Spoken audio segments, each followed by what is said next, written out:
and transition over here. Hello.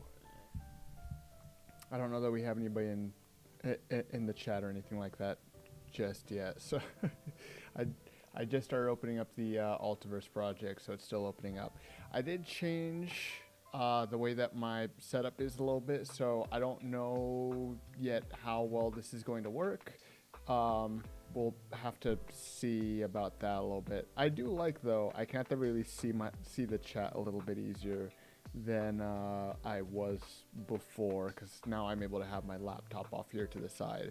So makes things a lot easier at the very least. I don't have to like blow up the text box and then have it like underneath the camera like I was doing before. Cool. So yeah. So as the title of the stream says, I did end up breaking the dungeon generator. Not terribly. It's still mostly functional. I mostly ended up breaking it because I wanted to scale up the tiles for the dungeon. So right now, each tile is about 100 by 100 units. I think every Unreal unit is actually like a centimeter, so about a meter by a meter, which was a bit too small. So I wanted to actually scale it up to 200 by 200 because I think that will be a little bit more reasonable. I was originally thinking about 400 by 400, but I think that's too big. So yeah, so I scaled that up a bit and ended up breaking the walls a bit. So now they go through the doors instead of stopping where they're supposed to. And that's something else I want to fix too. I also want to take the doors and I want to have the doors basically as separate actors rather than attached to the rooms. And we can go over that a little bit more later once we start getting to that point. So yeah, so that's what we're doing today. We're mostly focusing on the generator. I'll also show you guys some of the materials and stuff that I've been working on. If you guys follow me on Twitter, Instagram, or TikTok, anything like that, I did actually post some of what I was working on. I think it was a couple days ago, so you guys might have seen some of that if you guys follow me anywhere there. But yeah, so let's go ahead. I'm going to transition here for a second. There we go. So here we are. We are back in the Altiverse development level here. So these are some of the things. I want to go over some of these too because I thought these were fun. So I was trying to decide how best to do 4 different worlds within the Altiverse because we have basically 2 that are a little bit more modern, just like alternate realities. Then we also have one that's in a medieval time period, and then we have one that's a bit more futuristic. So something I've been playing around with a little bit is I wanted to have slightly different materials for each world depending on where it's coming from. So for example, one of our characters, the one that I've been focusing on mostly, and his world is a little bit more medieval. So what I've decided to go for is more of like a I'm trying to think of how to describe it, like a old brown paper. You know how it gets all crinkly and brown and all that. So that's kind of what this was. It needs a bit more work, I think. And it looks a lot better once I start applying proper textures to it. You can actually see what it looks like here. If I zoom in a little bit. So this is just kind of generally somewhat what it would look like. So it's going to be kind of more of like a brownish color. All the light sources and everything are also going to have a more brownish color. And I think that this is going to be really good for like for like a beginner playthrough, because one of the things that I wanted to do is I wanted to have no tutorial whatsoever. And so, well, this medieval character, he's a knight. Even though it might be a little bit more challenging in combat because his starting weapon is a sword, and I might also give him a shield as well. And that might be a little bit more challenging in combat, especially in later levels. I think that this will make it a lot easier for beginners who are still learning about everything, because I can have everything that's coming from other realities or things that have been left behind to have actual color, which I think will kind of help draw some attention and keep me from having to do a tutorial like I wanted to try and keep from doing. And this is also what I was talking about. You could kind of see it here. This is a door, which I don't yet have a texture for. Uh, but the wall actually goes through the door, which it's not supposed to do. I think this might actually be an issue with the door because I'm noticing it's not even colliding with the door, which is weird. So I'll have to play around with that. Let me go and stop that real quick. So this is kind of what I've been working on a little bit. And then all the different other characters are also going to have slightly different looks as well. So the futuristic one, I'm kind of torn between having something that looks a little bit more I'm trying to think of how to describe it. Like a little bit more metallic or holographic. That's what this one is. This one, I need to make a little bit more, a little less gray, I think, but this one's going to be the alternative modern day. This is basically an apocalyptic alternative world. And then this one's going to be the goofy character. I won't talk too much about him because he's going to be a lot of fun to play around with later on. And then I also have this last variation here. So because there are AI within the world that have basically been in charge of running the Altiverse, they're going to use this sort of texture.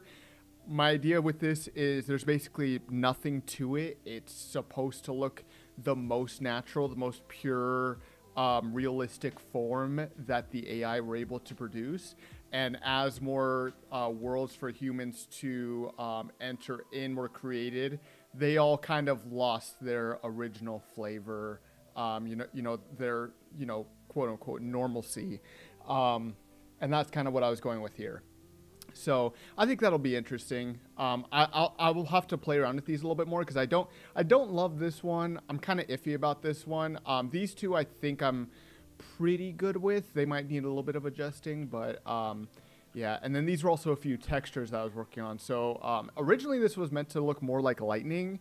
Didn't really turn out like that, but I do still like the look. I think I'm actually going to remove it from this particle effect. I want to turn this into a sort of teleporter, and then when players stick like their hands in or weapons in, it'll kind of have particles going up as though it's kind of getting ready to transition there, and that's kind of what I want to end up with there. And I actually have a copy of that down there for the time being just so I can play around with it. So that's going to end up replacing this here. So yeah. So I've been doing a lot of work just specifically with that. I'm also going to make a few changes to the way that the weapons are designed. I'm probably going to transition away from doing the full procedural like I originally planned on doing. But I think it's still going to look really awesome. I won't go too much into that because I'm still working on that. But yeah. So today I actually mostly want to focus on the generator. So we're going to go and open that up. So this one is what I need. So there's a few things I want to change with the generator. First off, I need to make this easier to use in multiple worlds because right now it's basically hard-coded to the medieval type format. And so I need to change this around so that way I can use it with different worlds a little bit more easily. And then I also, like I said, I need to fix the wall. And then I want to change the way that the doors are done. So, I need this open, and I also need this. And I don't think I need anything else. I think that's it. Cool. All right, so let's go and have a look at this. So we have a few different things here. Let's see, we got our ceiling, floor, default scene route. Here we go. So let's see. We're not using the connectors anymore. That can go. That was an old idea, and I'm not going to be doing that anymore. I probably could still get it to work, but I feel like it's a bit much for what I'm trying to do. So we're going to leave that one alone. I do need... Actually, I only need one of each of these types now. I'm not really using these anymore. Let me see. Am I using this anywhere? Because I can honestly replace this. Yeah, here. Yeah, so we're going to remove both of these, I think. Actually, no. We're going to remove corridors because we don't need that. We only have one type of corridor. I will still need rooms because we're going to have multiple types of rooms. So that needs to go. Let me see here. The seat needs to stay. So does that. Generation. Internal seed. Connected corridors. Yeah, okay. I think those are all the things that need to go. So let's jump into the construction script real quick. Because one of the things I do need to do is I need to make sure that these ceilings and the walls all have consistent materials and everything. So let me get rid of all of that. These can all stay here. We'll grab this. This. Perfect. Static mesh. So we're going to promote both of these to variables. Just make this nice and easy.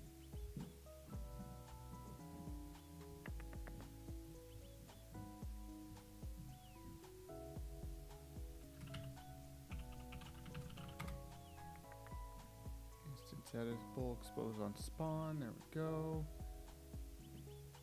Variable, and then this one needs to be the floor mesh. Editable, expose on spawn. Perfect. And then I also need one more for the walls as well, which I think, yeah, here it is. Actually, I think I'm gonna modify these a little bit real quick. So let's do this. I don't think I can open it like that. There we go. Oh yeah, this is a component, doesn't have a construction script. Then we will do...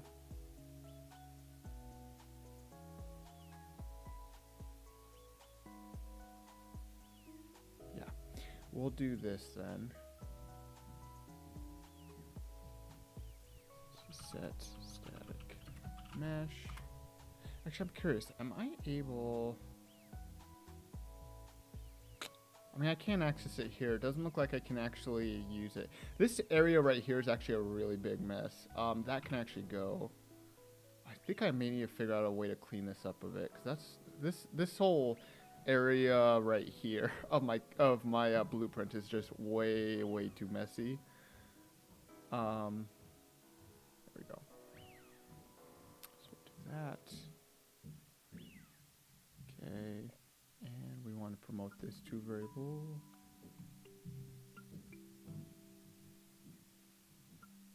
Okay, cool. And this is actually a neat little trick that I found out about recently. If you actually right click, you can actually, where is it? Refresh nodes, and it'll allow for that to show up again, which is awesome. Actually, can I refresh multiple of these? I can. Awesome. Just saves me from having to re-import them and then reconnect everything, which is nice.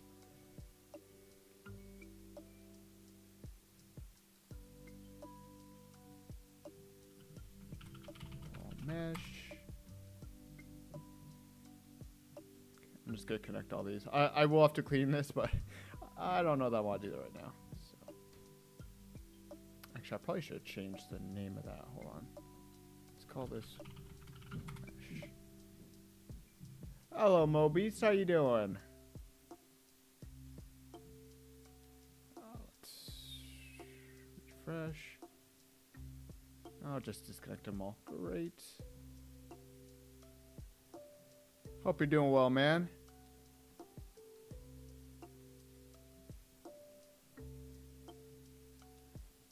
Okay, so that should fix all of that.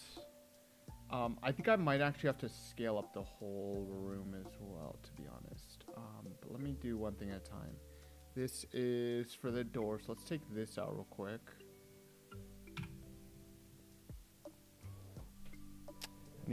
Had knee surgery 2 weeks ago. Dang, that sucks. I hope your knee's doing all right at least. And I don't blame you for wanting to be at home either.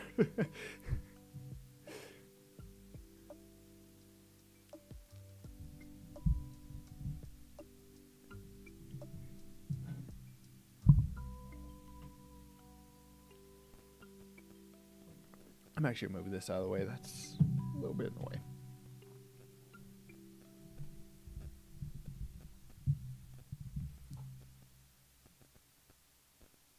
Spawn actor dungeon door. Yeah, that's gonna need to change. Second knee surgery within 8 months. Oh, really? Do you like tear it up doing something, or you like? I don't know what usually like. I don't know like what would usually require knee surgery, I guess.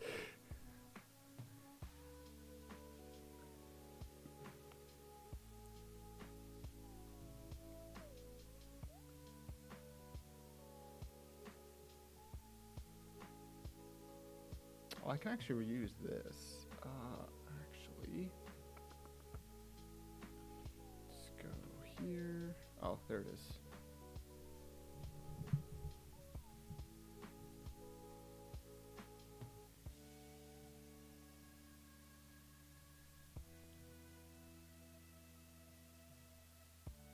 Okay, we're gonna go back to using this old version here. I don't actually need these two. Relative door offset, so we can do that. And actually, I'm gonna jump in here. Can I open this? No, I can't.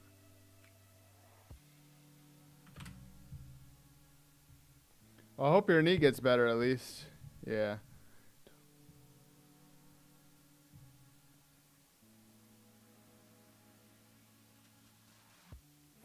Oh, I gotcha.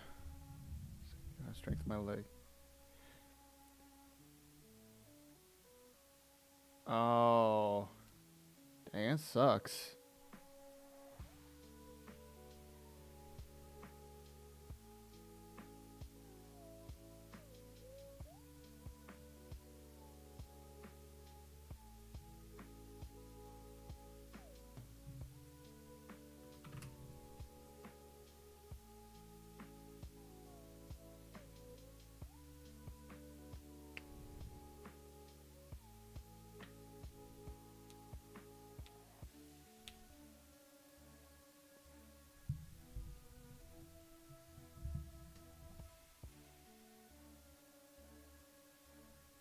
Dang, that sucks.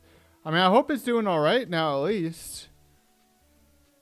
Or at least doing a little bit better, I suppose. I don't know why I closed that.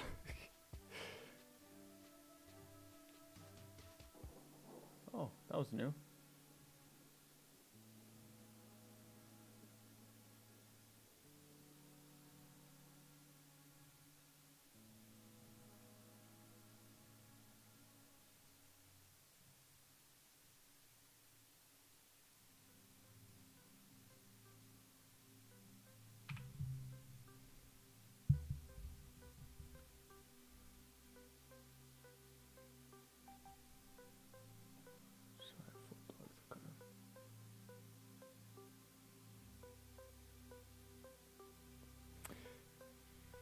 I'm actually doing pretty well.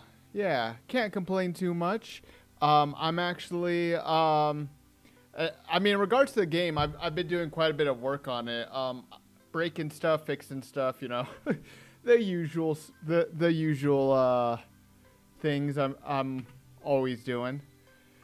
Actually, at the moment, I'm trying to fix up the dungeon generator right now because this is the most recent thing I broke. So, so yeah, I'm fixing this up.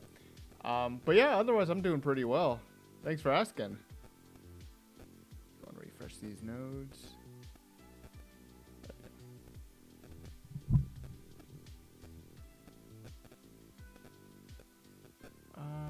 Hold on. These both need to be. There we go.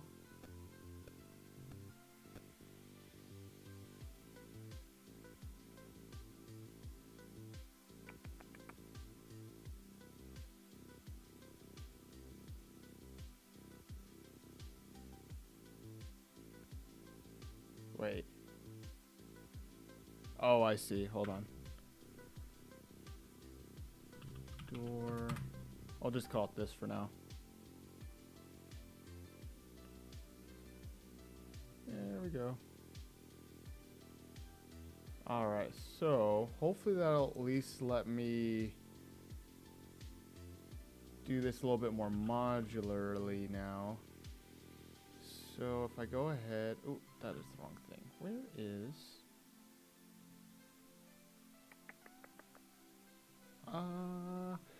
here. All right, perfect. Here we go.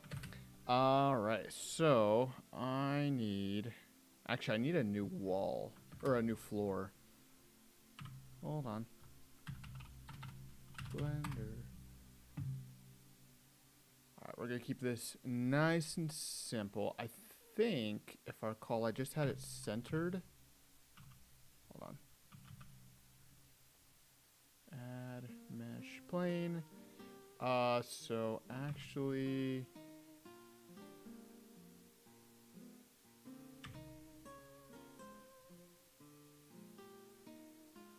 Hold on. I'm trying to do the math in my head. If it's supposed to be a 2x2, 2x2 is the tiling system, and I want this to be a 10x10 room.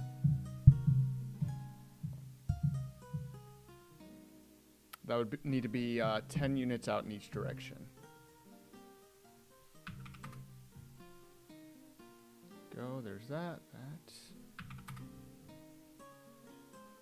think that's right. I hope I'm doing this correctly. Otherwise, I'm going to have a really funky looking room. There we go.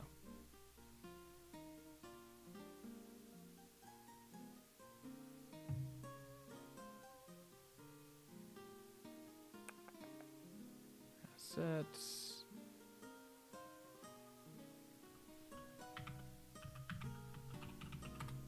There we go. Perfect. All right. So... I'll go ahead, let's head back into here to the, I need to clean this out. I have way too many assets going on here. Let me see here. Where did I put it? Here? Is this it? I don't think this is it. You know what? I'm just gonna put it here. I think I'm gonna need to do some cleaning later on when I'm not doing a stream, because that's gonna take way too long. 10x10 floor, there we go. Let's go open this up. I need to change out the material for medieval floor 1-1. This one. Should be fine. And then if I take this, details... meshes. I'm not going to worry about the door because I'm going to need to... Actually, I might already have a model for the door. I'll look at that in a second.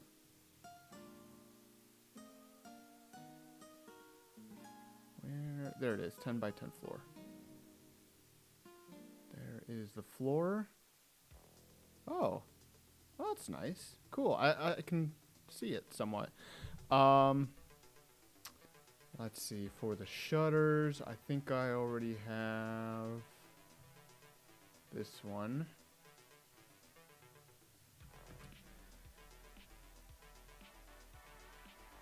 Okay, and I think I'm gonna need a new ceiling as well, but I'm just gonna put in the one that I have. I think it's this one.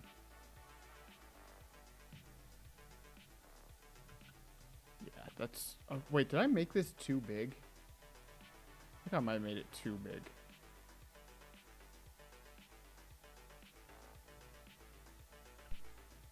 No. Actually, oh.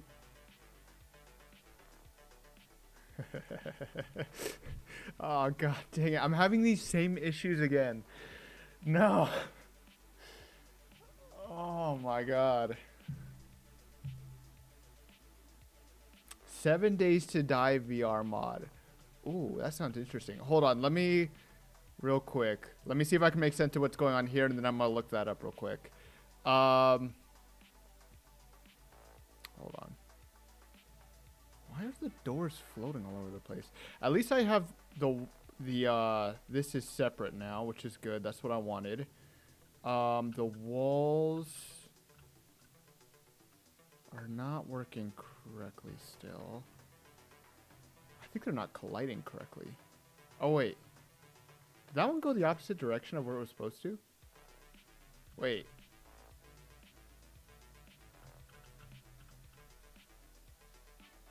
They are going the wrong direction. This one's going to the left, not to the right like it should be. They're all going the opposite direction of where they're supposed to be. Okay. And that would actually explain why this one isn't going. It hit the door, so it immediately went off.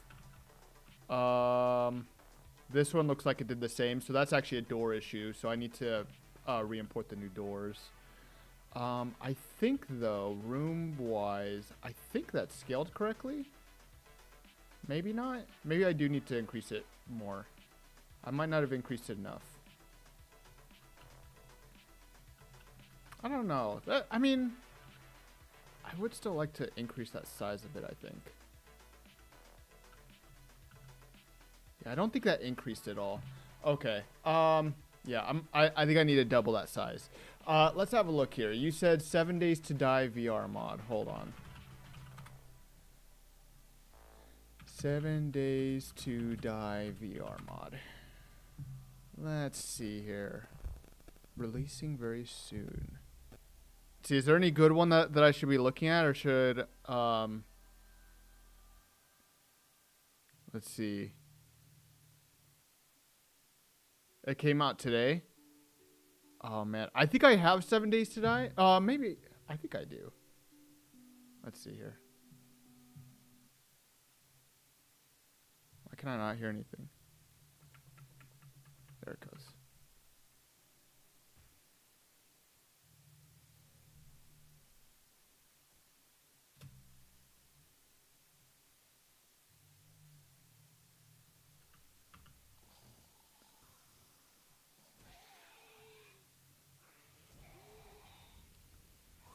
Oh wow, that looks really good actually. Like it's all working very well and everything.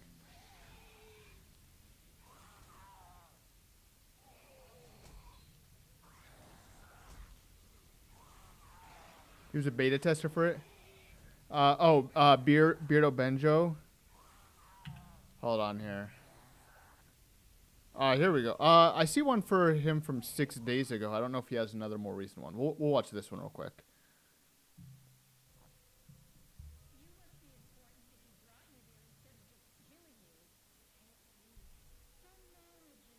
What is this?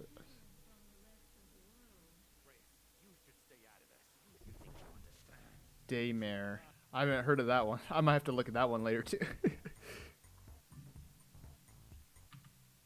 Well, that other one that I saw was from a month ago too. I'd prefer to see one more recent.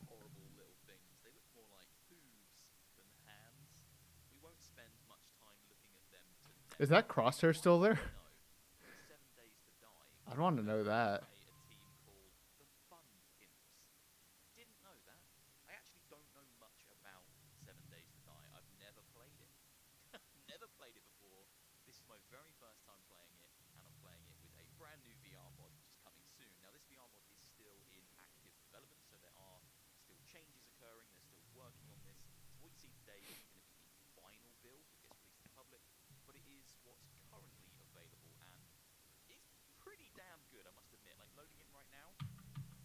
I'm gonna just fast forward a little bit here. I'm more curious to see, because the biggest problem I've seen with a lot of those is just the fact that it always I mean, I understand why they did that. I don't like those kinds of UIs for VR games, like where you have a giant UI that you point at. If you're gonna do something like that, I prefer to be able to like touch it. But I understand why. It's a mod. New journal entry, dysentery.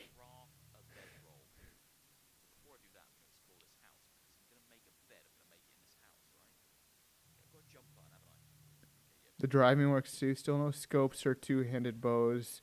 And no seeing friends wave to you, but they still want to. Deck is falling. Yeah, I mean, that's understandable, right? That's going to take a while to do. Don't know if you can see them. I can. They look horrible. Okay. These are permanently broken. Oh, a sweet little house. Could use a bit of A bit of a remodel. plug that hole in the ceiling.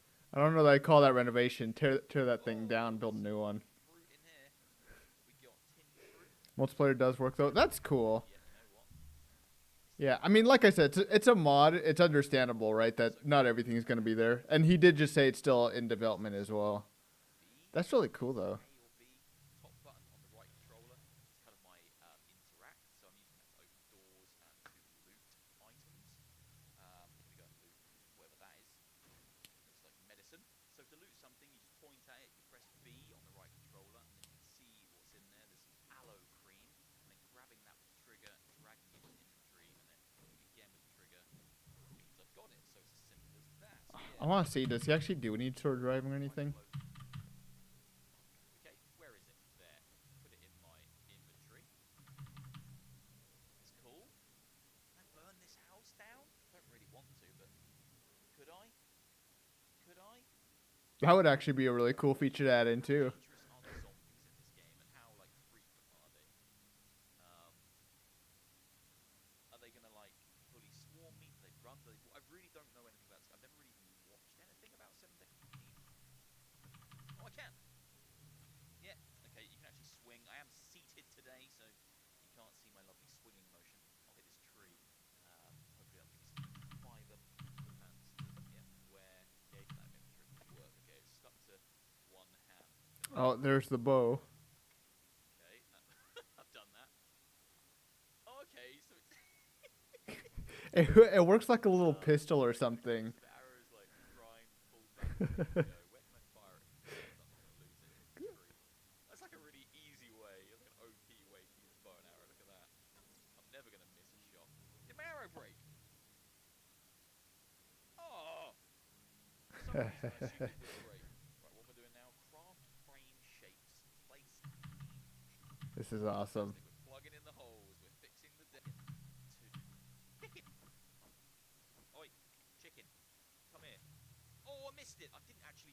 Oh, bollocks. Didn't actually mean to shoot when I did. Arrow's gone. Brilliant. Oh, can I chase? Oh, that's cool. That's pretty cool. Now, Yeah, that's really cool. burn. I think it's gonna. I think it's just gonna burn until it runs out of fuel. Very nice. Nice. Around my forearms, and it looks like newspaper. Physical interaction. But finally, it doesn't know that I'm here yet. Hello. Hello. Oh. It sounds like there's loads of them all. Garbage. Can I shoot you in the face, please? Oh, stay. How you doing? I like it when their heads. Yeah, it doesn't look like he does any sort of driving or anything. I would have loved to see what that looks like, too. I've got to go in there, haven't I? I've got to check inside. I'd like to see if they actually have it that you can drive. You can grab the steering wheel and drive. Amazing stuff. But it looks like maybe he hasn't gotten that far or something like that. All right. That looks pretty good. I'll have to have a look at that later. I like that. I love seeing like VR mods for like older games and stuff. Like I did Minecraft VR for quite a while, to be honest. That one was pretty good too. Okay. All right. Let's have a look at this now. Okay. All right. Look at that. So it builds fine if I'm trying to get refocused here. Cool. So it builds fine if there's no walls or no doors on the corner. So that should be fine. I just need to resize everything. Let me see. I think I might be wrong, but I think I did actually have. Yeah. Let me see here. I think I may not have exported it, but I think I did have a door and a like a wall for this. Let me have a look. Might not have exported it yet. to, here we go, door frame. I think this was it.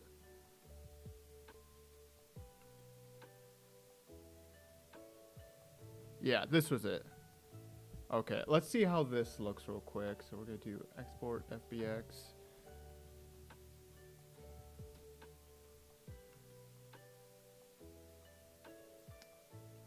Models. Just call it door frame. Perfect. Close that down real quick. And then I also need the door. Oh, I did give this one a texture. You know what? I think this will be fine with like a actual, like some detail to it.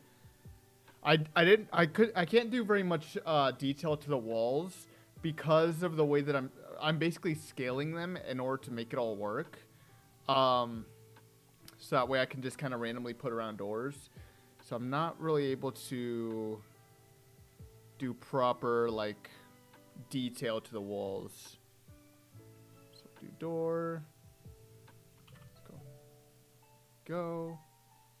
Okay, so let's go and import both of those. So I need the door and door frame.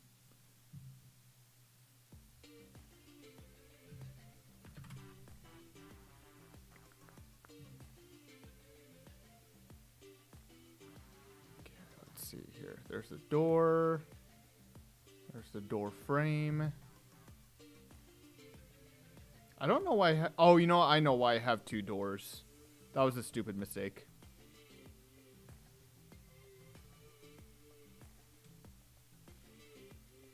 Okay.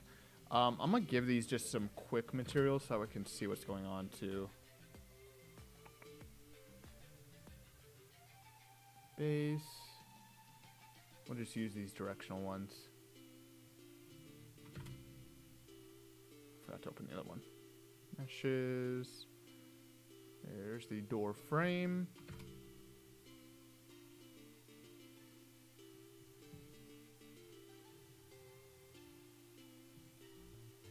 Okay, let's see how that looks. Oh, it didn't work. Great. Okay, let's have a look at this. All right. Did I maybe take that out? Material. Static mesh to wall mesh. Maybe I'm using the wrong door frame.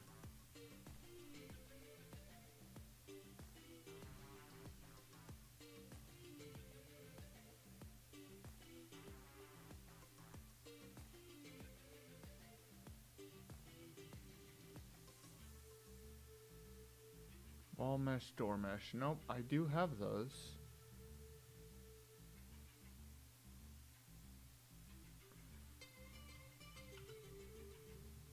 Did I forget to set it? Okay, so that gets set in the corridor, and then here, set those.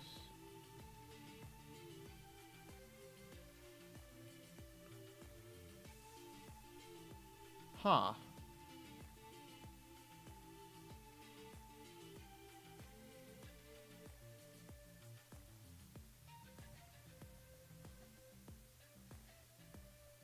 So corridor spawns those. Did I screw this up somewhere?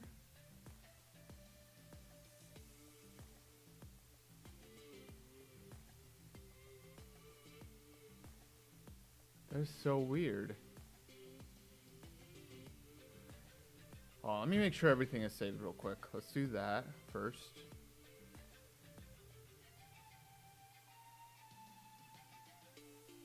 Oh, wait. Some of them are working, some of them are not. What the heck? Am I spawning the corridors at multiple points? Oh, wait. I think I know what's happening. Did I...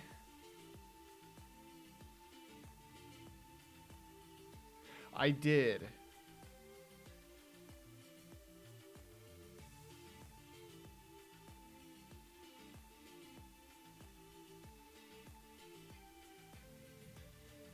Hold on.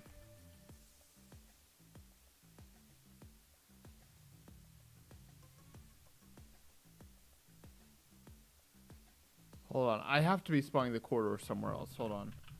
Corridor.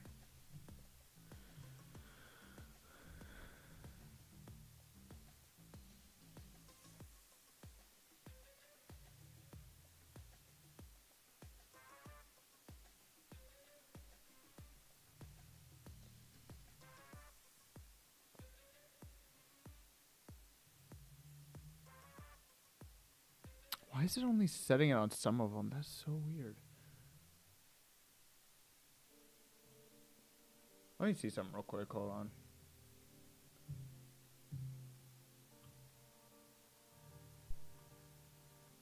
What the heck? Yeah, it's only spawning it on some of them, which is really weird. I wonder... I think I might know what's happening. I wonder if I need to come into here... Let me see here. Ceiling mesh, floor mesh, floor mesh, wall mesh. Yeah, okay. That could be why. Because this is where we spawn the room. I don't think I'm setting it here. So let's do refresh.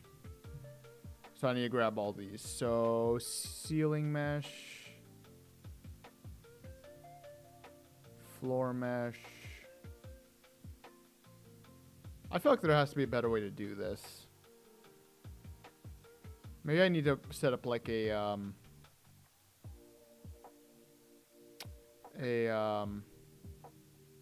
asset. I forgot what it's called. Name of the asset. A data asset. I think that's what it's called. Okay. Okay. There we go. There we go. All right. That's better. Now we're at the release using consistent doors. I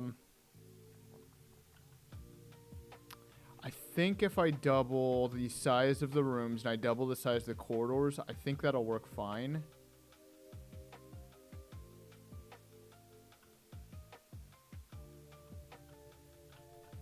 Let's see here.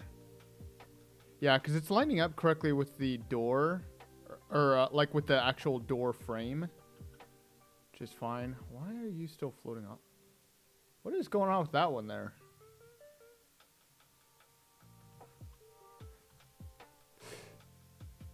I really want to know why this acts the way it does. Let's see if I click on this one.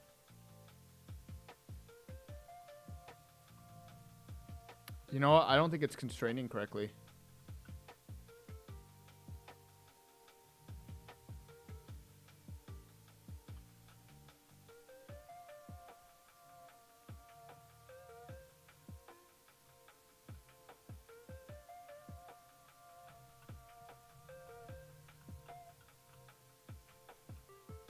Okay, so it's constrained to the door, it looks like.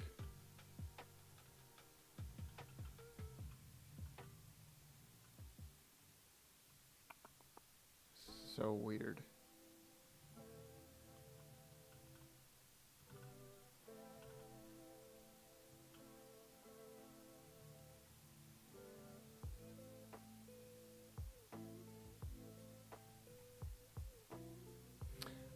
Let's do a quick double check here. Stop.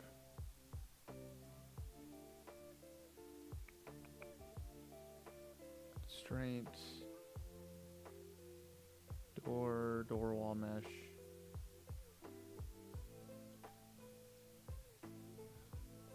Is that component becoming detached when I do that? Hold on.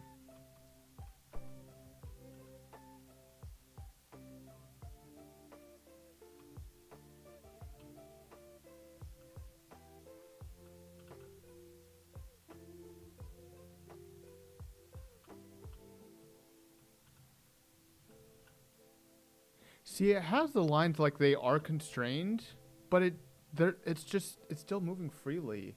It's so weird.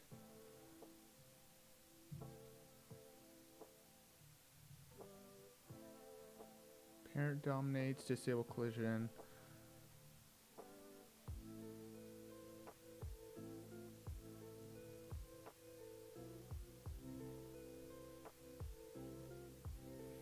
Okay, let's do one thing at a time. Let's first fix the wall real quick, because that also needs to be fixed.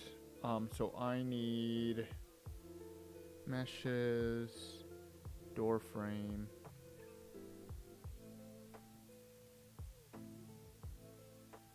So it does have collision.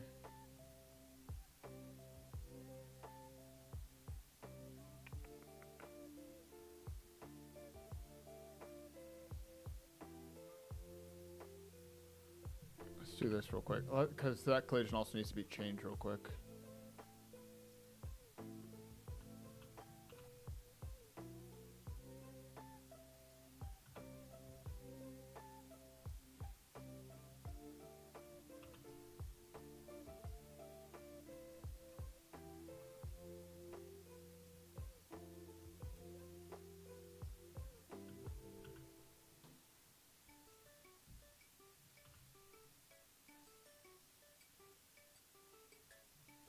I think that'll be good for start at least.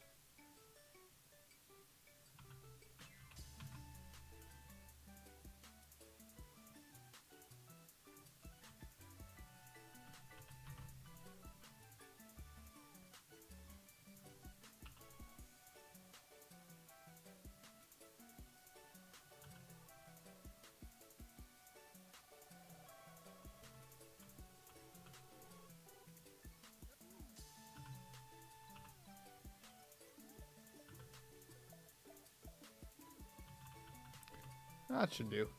Cool.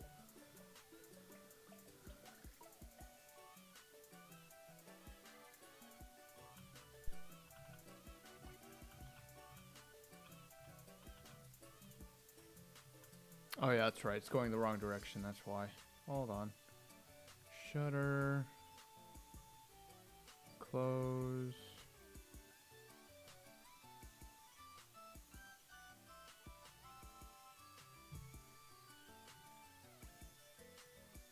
Let's see if this works.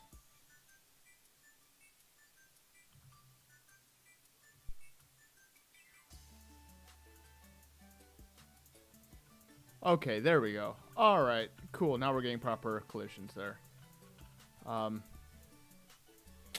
Nice.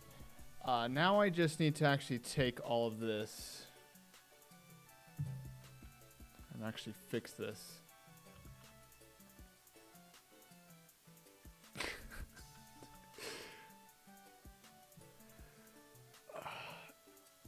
Dude, these doors drive me crazy. Oh, man.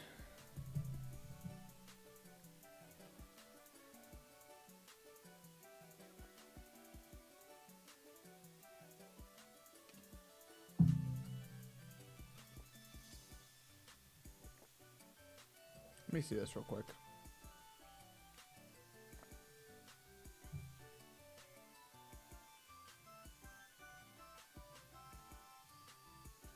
I'm going to try something real quick. I don't know if this is going to work.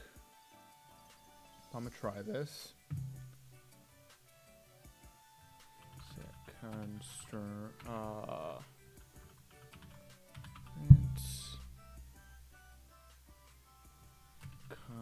I might need to do this during begin play.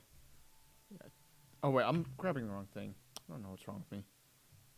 Constraint. Here we go. Set constraint components. There we go. There's that one. There's that one. See if that happens to fix anything. Nope.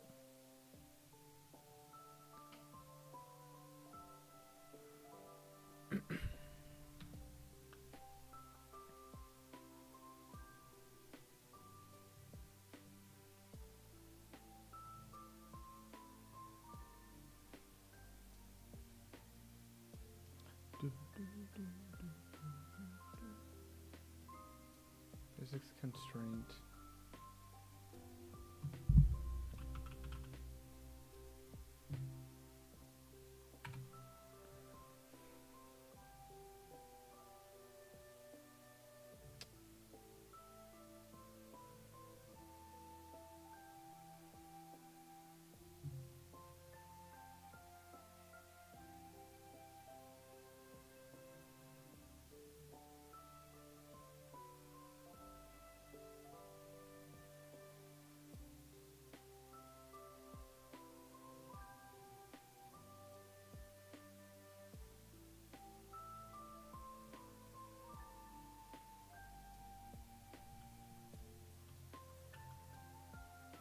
They are offset a bit too, I've noticed.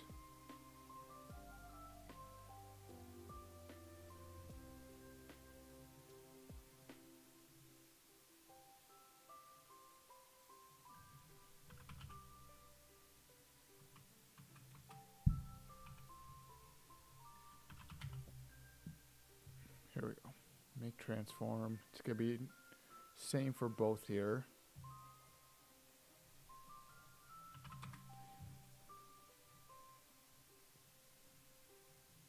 I don't know which axis it's going to be on, but it's going to be one of them. Okay, so that's our Z.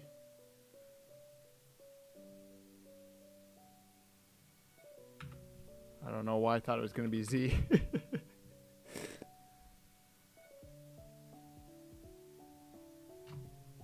All right, let's see here. Nope, not that one. Okay, so it's going to be our last one. It's going to be 0, 50. I don't know if it's going to be that or minus 50. I think it's one of those, though. Minus.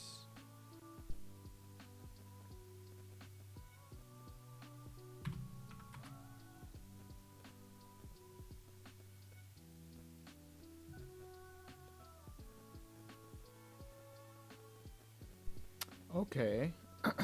I think that was actually somewhat working for a second there. The only thing is it's still not attaching correctly, which is really weird.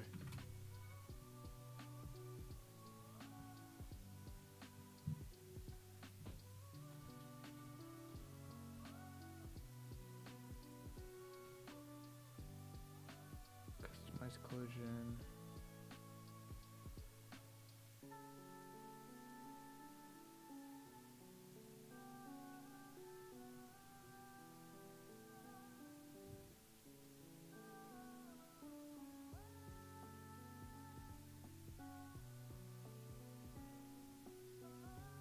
Now, how about we scale everything first, and I'll worry about why the door is floating off, because that's really confusing me. I don't know why that's happening.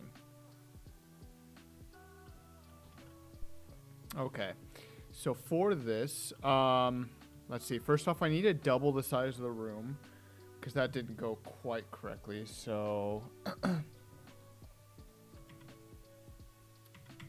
open this up. This needs to be 20 on all sides. I guess makes sense. I think I had it. Oh, I think I had as 10 by 10 before. Actually, you know what? I don't know why I'm doing it this way. Why don't I just keep the same scale, 10 by 10? I'll just increase the scale in the actual room. I don't know why I'm doing it this way. It feels so unnecessary. Actually, I think I can even scale the mesh itself.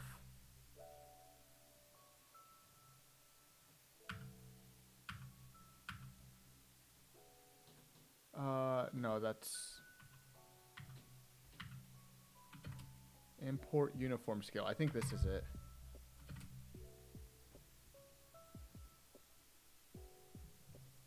There it is. Perfect. So I'll just import with double uniform scale. See if that works. Nope. Apparently not. Did I do something in here to make that happen? Let me see here. Because I don't think it's scaling up like it's supposed to be. So we have the component bounds, static mesh.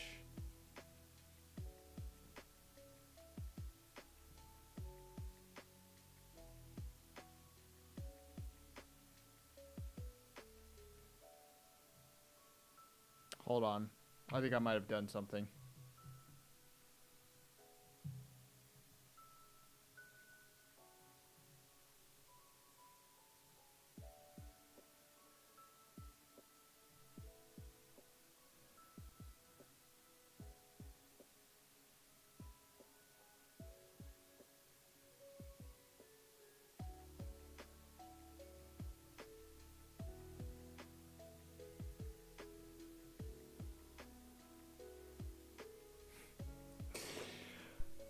damn it, I did do something. Oh, damn it. Okay. Yeah, that's why. Alright, so I might have actually been scaling that up correctly. Let me try real quick. We import this.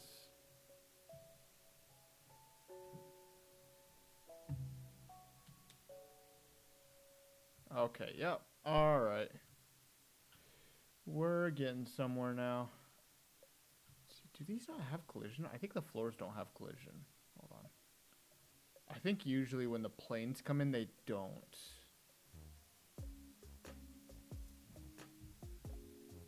Hold on.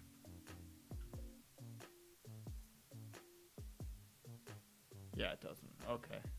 That's at least a simple fix. Box simplified. Hold on. Where's my camera settings at? I think that'll work all right. Let's see here. I think I need to modify the code though, because I think I had it set. Ooh. Okay, yep, that broke a lot. Yeah, I think I had it like hard set where everything needed to go.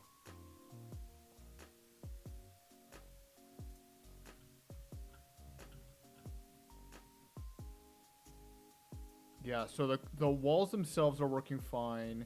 The corridors needed to be spaced out a bit more, which I don't think is a very difficult thing to do. What in the heck is this? What is this? The door. I think the door frame isn't set correctly. It's collision. This is its collision right here. I must have done something wrong. I'll give that one another look here in a second. Okay. Let me see. Yep, other than that, everything else seems fine. So I think if I can just get him to space the doors or the rooms out a bit more, that should be fine. Actually, I don't even know that I need to. I actually kind of like this spacing where some of them are up against each other like this. And then you have some that are spaced out a bit. Because if you think right here, right, we would have had like a small little space there, which I actually kind of like. Here, we would have just had like a door and that would have been it. Let's see. And it looks like, oh, this one hit that. Okay.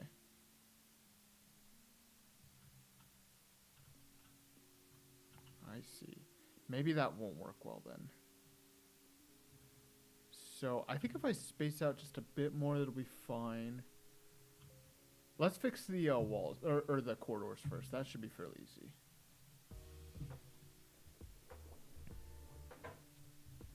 Let's see here. Where is the corridor positioning?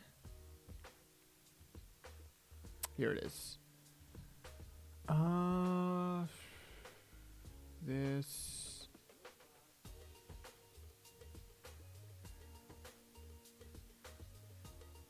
Or did I do it in the corridor? I might have done it in the corridor.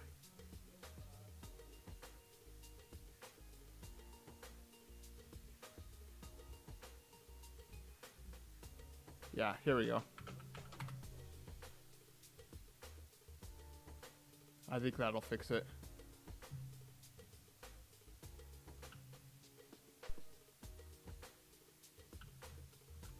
Okay, maybe not.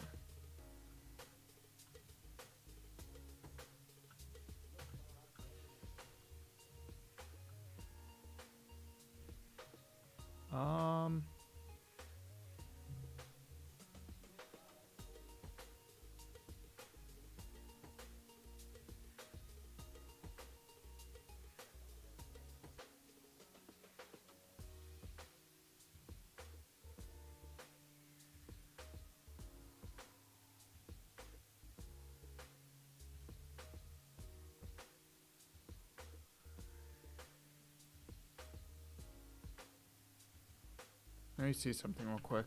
If I scale that up to like 500.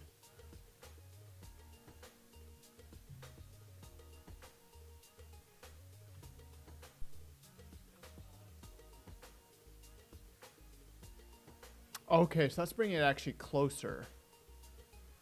Okay, hold on. Let's try this.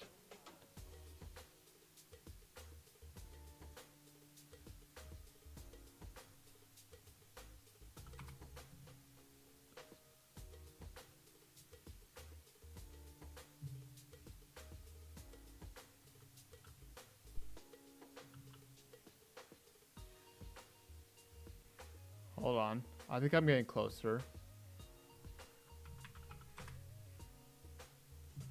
Maybe?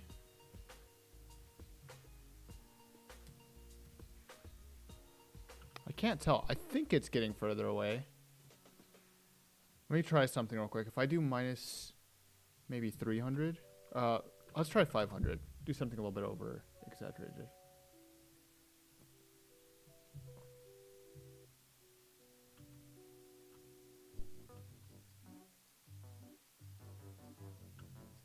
Okay, too far. I wish I knew which door was supposed to be attached to this.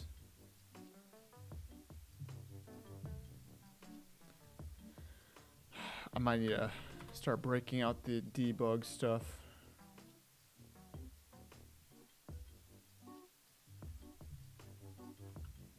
Okay. All right, we're getting closer. All right, yeah, it's going out this way. All right, so I think minus 300 will do. If I just take out just a bit more.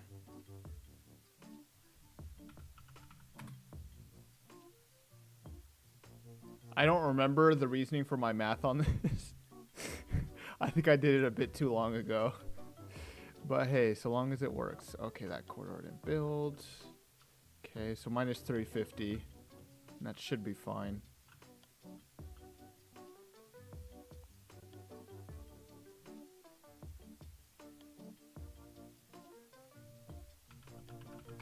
Yeah, I don't remember any of my reason for any of this math. I honestly don't. I kind of wish that I did. 400. I think this one... No. Hold on.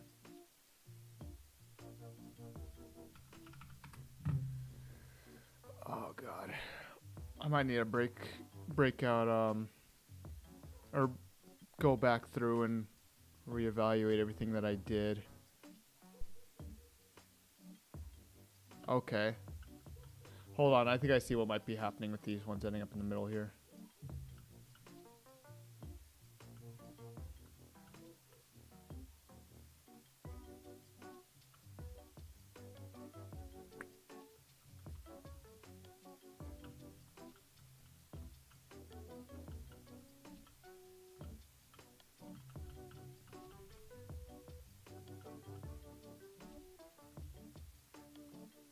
Does that hit that?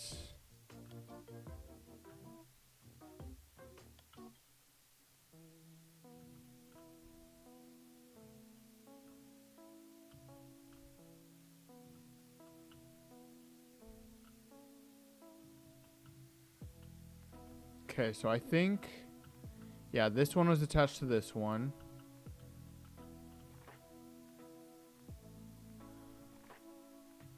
Hold on, I think I need to space out the rooms a bit more first. Because I think that's part of the problem I'm having as well. So, let's see here. Scale needs to be changed to 200. There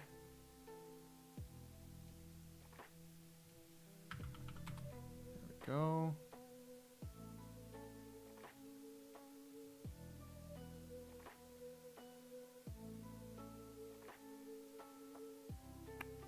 See, I don't think I was doing anything with that anymore. So that can go. So can that. And that.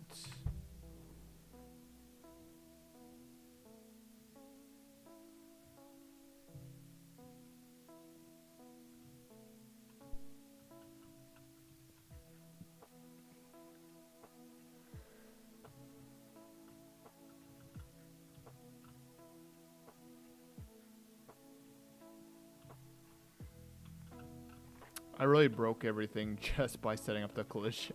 Jesus. Hold on.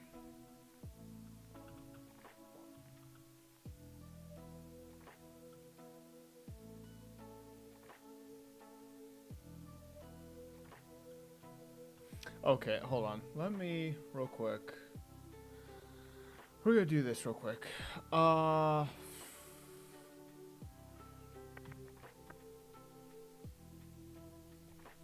Draw, debug, line.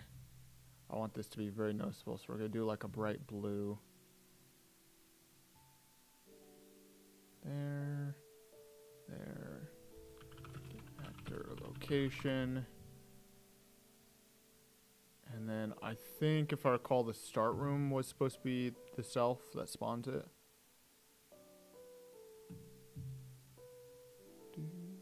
Yeah, start room. So start room. Get actor location. I'm gonna take this to 20. Thickness to 20. I'm gonna see how this is going out.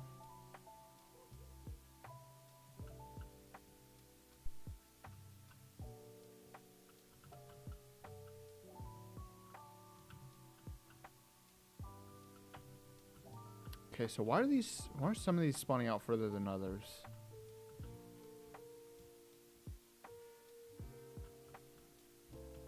So why is this the, what the heck? Hold on. Oh, the ceiling's not positioning correct. Oh, you know what? I think I did that. Okay. I see why for that. Okay, so that one was connected to these two and these two. So why are these ones being spaced out further? Hold on. Let me double check.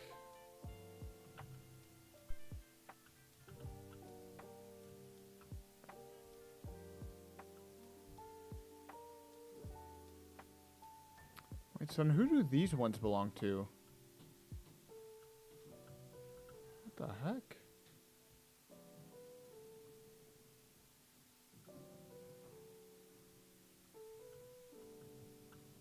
What is going on?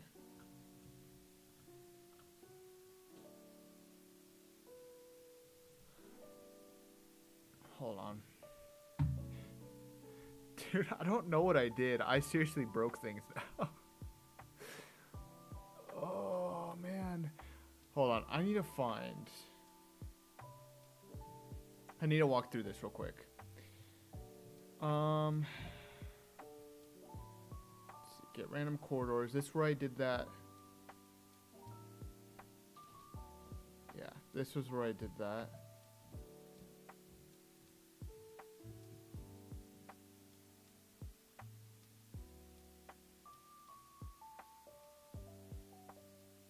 Okay. All right. Okay. Hold on. I see what's going on here somewhat. We're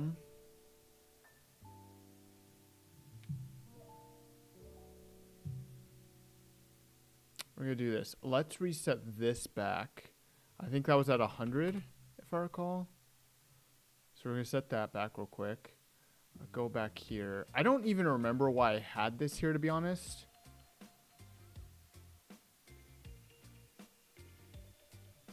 But we're going to leave that alone just for a second real quick.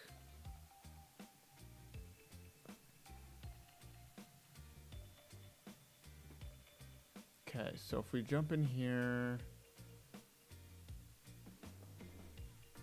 draw, debug, sphere. We're going to do this real quick. I did the wrong one. Okay. Oh.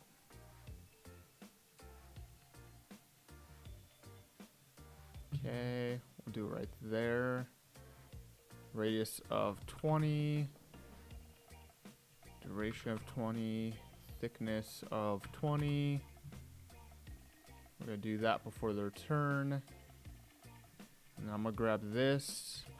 Do that down here. So this, I'm starting to remember now. This is where I actually found where the edge of the room was. So I could place the doors.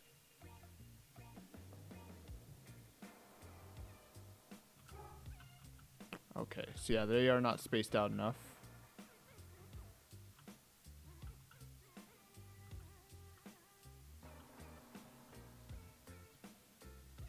Oh, that's why I did the plus 100. Okay, that's right. Yeah, because I put it on the actual doorway tile. That's right. I remember now. Okay. Let me see here. Scale. Did I scale it up more than 200?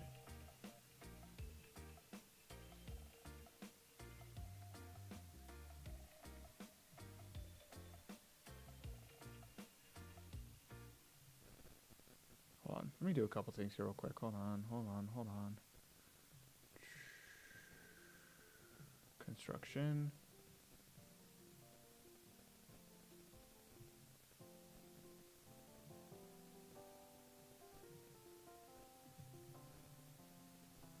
The randomize? Yeah, here's where I screwed this up. So that actually needs to attach to that.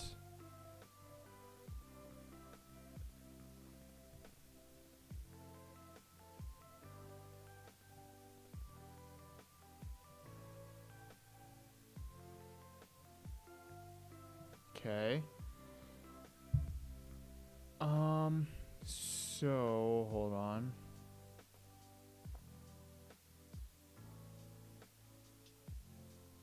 Here. Scale. Do these need to be doubled maybe? These might need to be doubled. Hold on.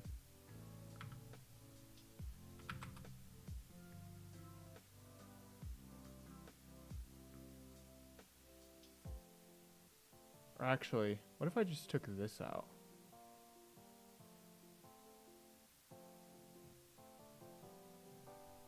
Because it actually looks like they're all being divided by 2 here. Ooh, wrong thing. Okay, and I might be able to do just the same thing here.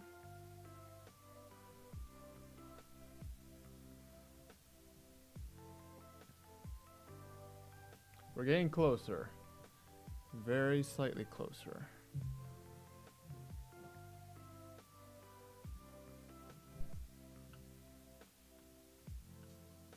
Okay, that did not work. Alright, never mind there. Wait.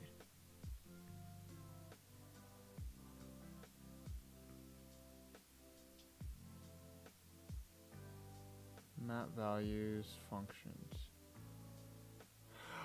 Oh, wait a second. Oh, I was using this. Okay. That's right. Oh, it's all starting to come back. Oh, I remember that's why I hated this version. Alright, so let's skip that. We're going to take all these out. We're going to hard code in 200. Wherever that was used, which was just there, it looks like. Actually.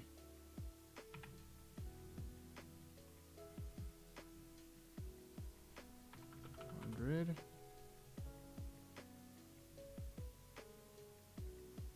we're gonna try this real quick. I think this will fix it. I might be wrong. Actually, this might need to be 100. And then I think this might need to be 200. Actually, that might need to be 100 as well. Oh, wait, I remember why. Okay, yep. Okay, it's making sense. 100. 100.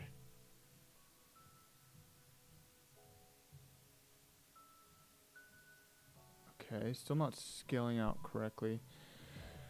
Oh, it's gonna be a nightmare. Let me see here.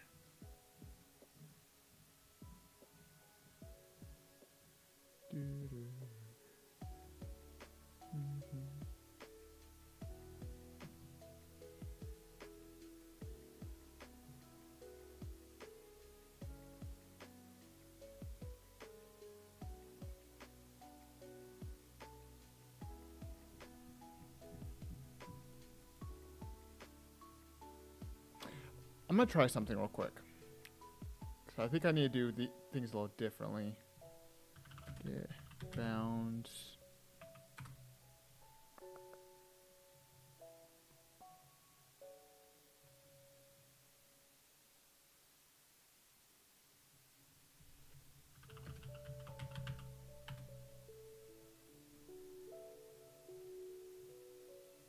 Can I actually get a random point on the edge? I guess I can't. Okay. That's fine. Ooh.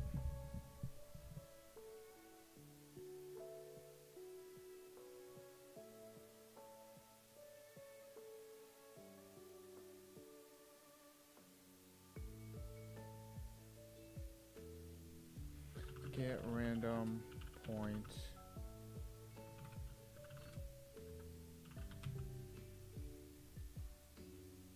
There's a way to get a random point. There we go, in bounding box. This isn't the way I want to do things, but this is the way I'm going to do it real quick. Let's do, yep, random. That's going to go in as our center. Okay, and actually, can I...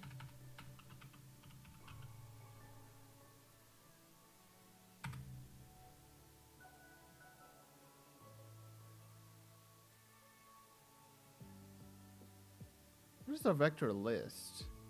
I haven't heard of that before. Hold on. Unreal Engine vector.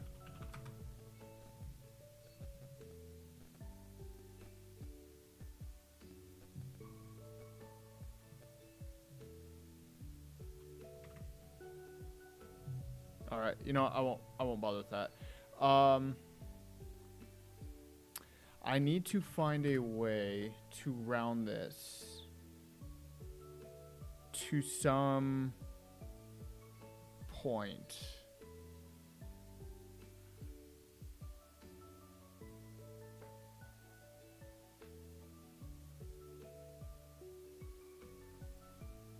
Round. Hold on. Round. Ooh. Is there a way that I can round, like, within a specific range?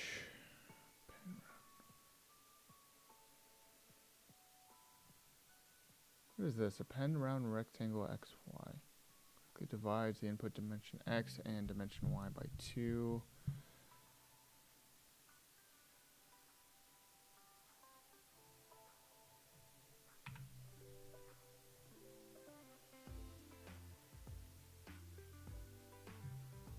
Let's just do this real quick.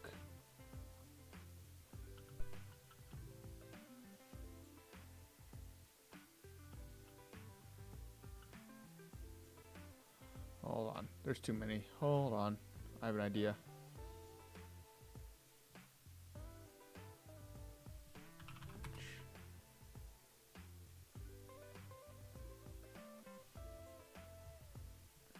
We're going to simplify this down for 1 second.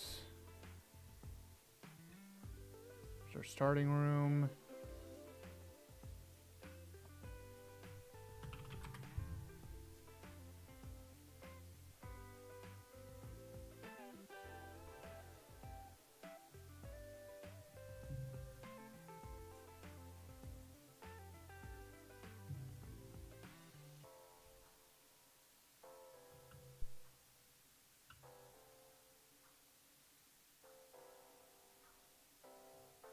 Oh, it's going to keep generating them. That's why. Okay, that's fine. That's fine. I can work with that.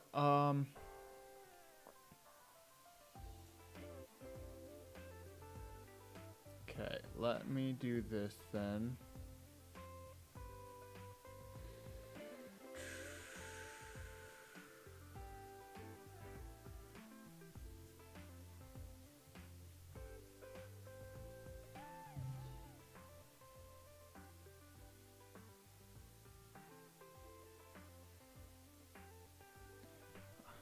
Hold on. This is something I don't think I've used in a very long time. And that is, I believe it's called a modulo.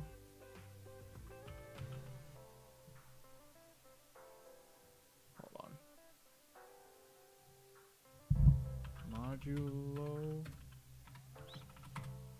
See, I think that's what it's called. Modulo. Yeah, modulo operator. Okay, so this is something I have not used in a very long time.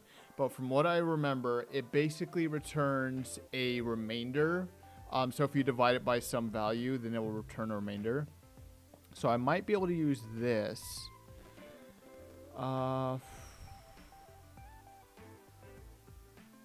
If x is not completely divisible by y. So I think I have an idea. A somewhat simplified idea. So if I do this, divide by, or modulo 100, I think I can do the same thing here. I don't know if this is going to work. I haven't tried this before, so we're going to try this real quick. Minus.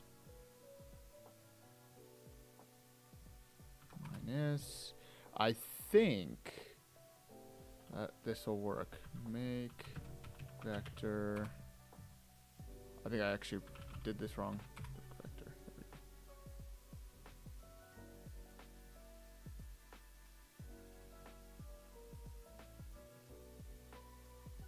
There we go. Okay. We have our x, our y, and our z just passes straight through. We're going to see if this happens to work.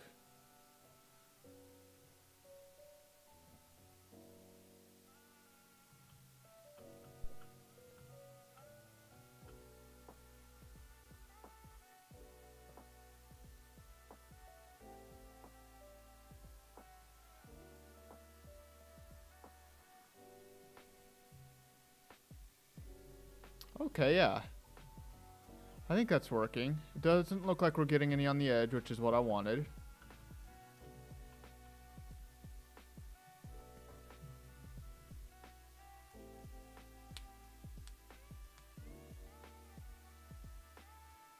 Okay. I think what I may want to do, because I think this is all working correctly. It's starting to lag on my computer. Okay, so what I think I want to do is we're going to take a random... Actually, do I want to do a random point on a box? Because the other option is I can take our origin. No, you know what? I would still need to do this. Yeah, this would still be necessary for both plans. Some variation of this. So before we even get to this point...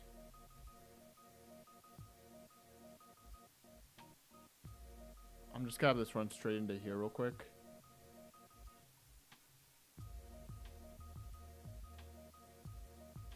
Okay. So here's what we're gonna do. We're going to...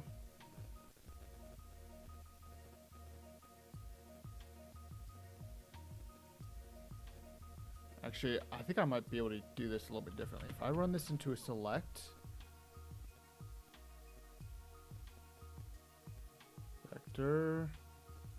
No, I would need to select a float. Okay.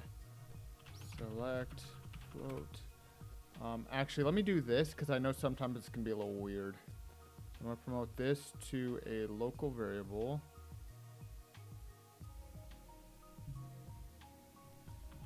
Stream out. Okay. So here's what we're going to do. We're going to take this. That's going to go into our pick A. So using this, we're going to take our box extent. Actually, I'm going to remove this. I'm going to take our box extent. This needs to be broken up. Break. Okay, so we're going to end up with our y. Oh, it's either our x or our y.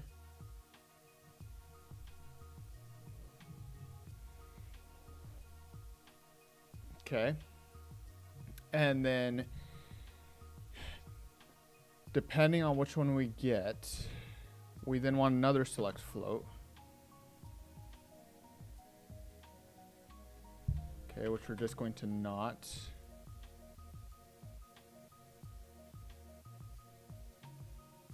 Okay. And then I actually need the stream again here. Random float. From stream, okay, hold on. Random float in range from stream.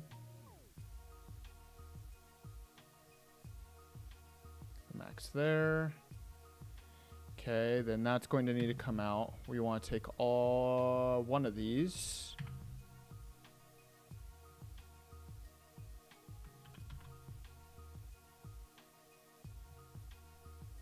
It's going to go in there, there. Actually, hold on. I'm doing this a bit wrong. No. No, I'm doing this correctly.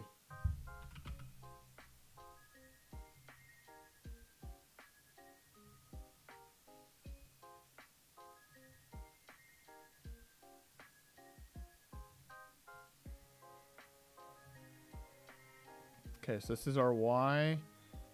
And then we duplicate this. It's going to be for our X. It's going to go into our X. Perfect.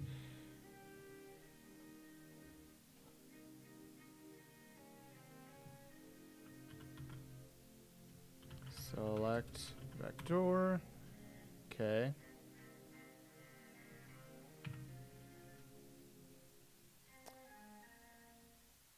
Okay, so both these are going to have to split. Okay, so regardless, we're going to share the same Z. That's going to come through. And then let me see if this is true. Then this is going to be our X. This is going to be our Y. Otherwise, it's going to be reversed. That's going to be our Y. That's going to be our X.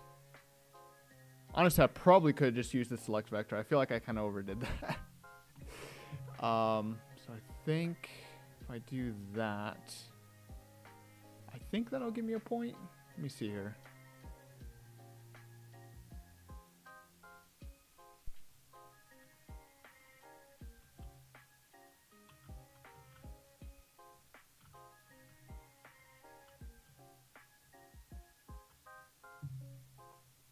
Did I forget to pass it through? I think I forgot to set it to pass through again. I did.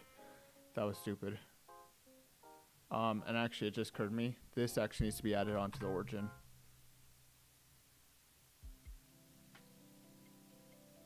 Now, I'm not sure. I think the extent might need to have a random negating operator.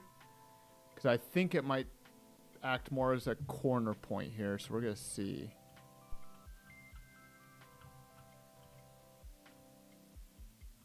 Okay. Actually, that's working pretty nicely. Okay, yeah. So all I need is this. Hold on. We go into here.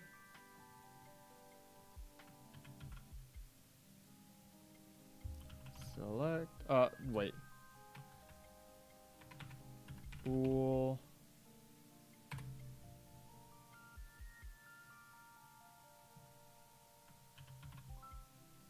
Okay. Actually, this is somewhat cleaner than what I had last time because I won't even need any of this anymore. It'll be one straight shot and that's going to be it. Select. Float. So we're either going to take this. Wait. Hold on. I'm screwing up here. It's going to go to X, Y. It's going to go into here. It's going to multiply by just -1.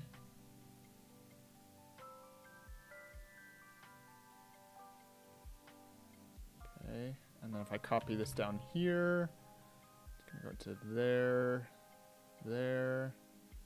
And those can both go into there and there. That'll go into there. Awesome. So now it should give me just some random point along the edge.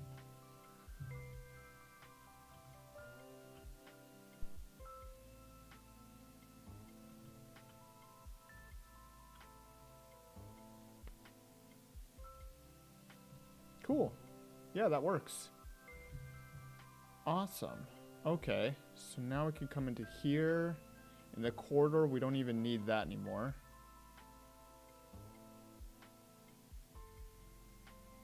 And then in here,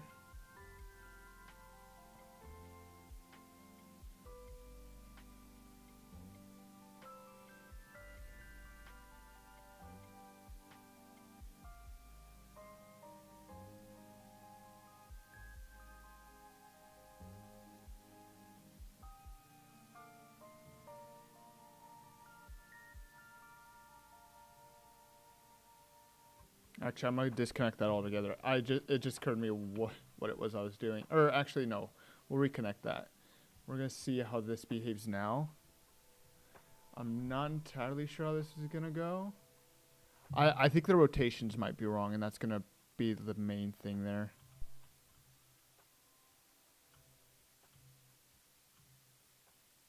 Okay, yeah, and they're not spacing out enough.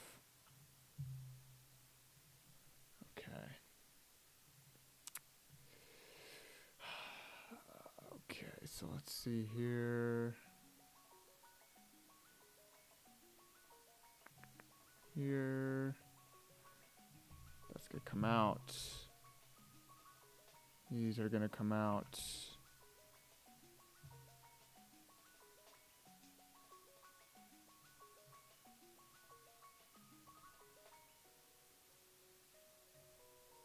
Okay, we're actually gonna skip through all that.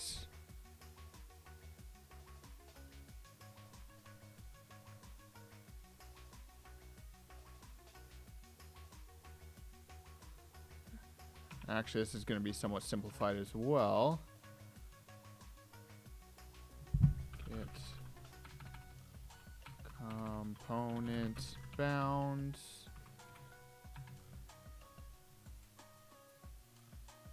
And then actually, just to be safe, I'm also going to do this.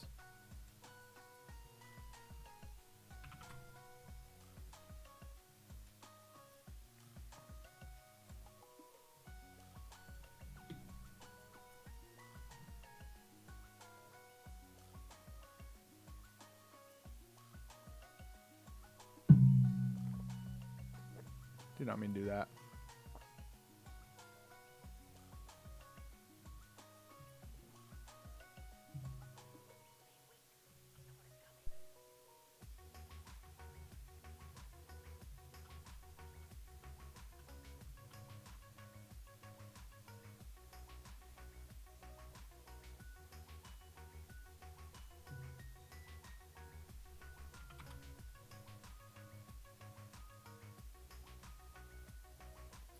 Okay.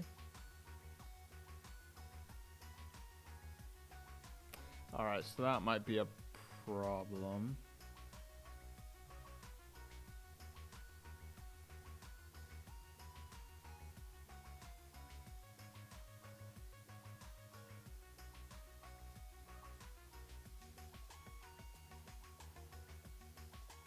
Okay, I think I have an idea actually for this.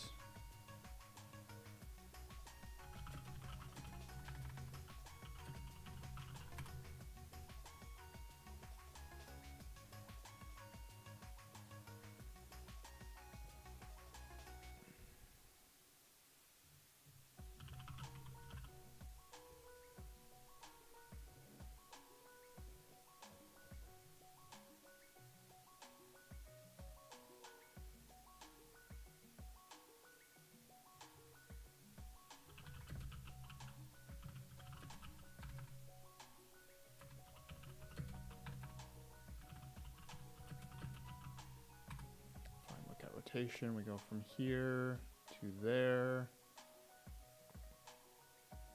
I might actually be able to use a modulo again for this, but just as a quick forward vector, take this,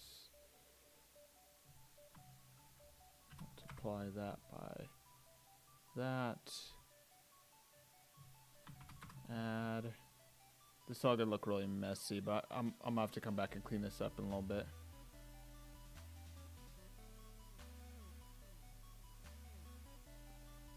And actually, rotation doesn't even need to change. Rotation can remain 0, 0 like that.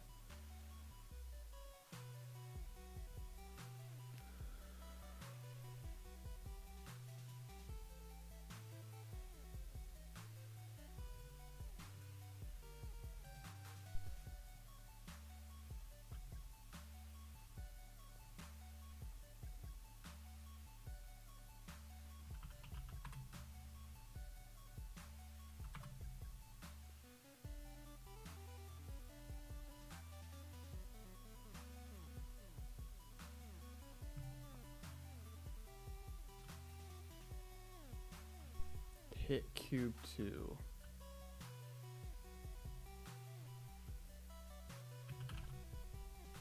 Where is cube 2? Where is that? Oh, it's sitting over here.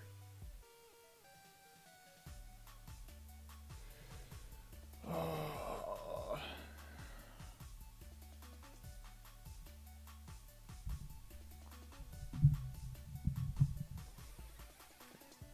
I just broke everything. God dang it.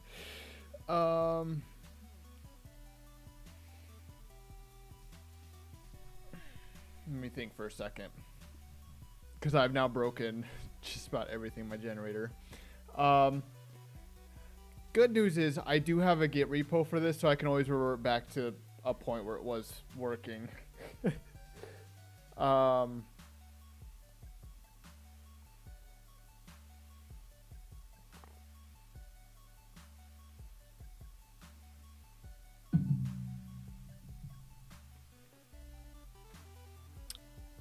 Let me think.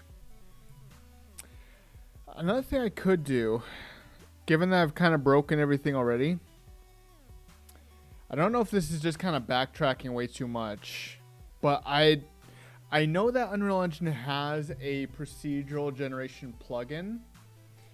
I know it's mostly meant for environments, but maybe it's worth looking into real quick, given that I've already broken everything. I think I actually already have it enabled because I was looking at it a while back. Let me see. Oh no, I don't. Maybe it's another world, or in another project.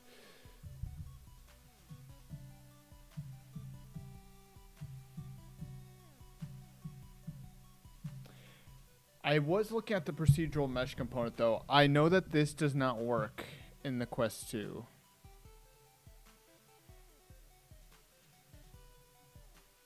What is going on with my mouse? Did Unreal Engine crash? Something? I can't click on it anymore. I might need to close that down. Let me see if I can get it to close. There we go. Documents, projects, and Neo. There we go. Let's have a quick look. Unreal Engine procedural generation. We're gonna have a quick look. Given that I'm already breaking things, it might be at least worth a look. So I just want to have a quick look. I think it was this one.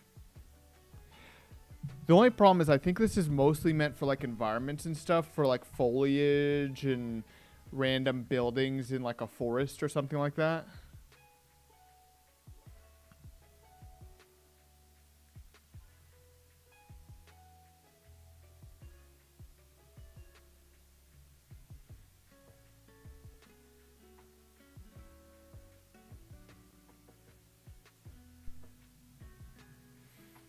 See, you can see it'll basically grab points on the ground. See, that's going to be the other thing, is I would need to put it on something, so it would basically have to go like on top of some surface, which might not be a bad thing because the floor is supposed to at least mostly be consistent throughout the whole level. So I could just have one material for the whole floor, single mesh for everything. And then it would just be a matter of placing the actual walls, doors, and ceiling.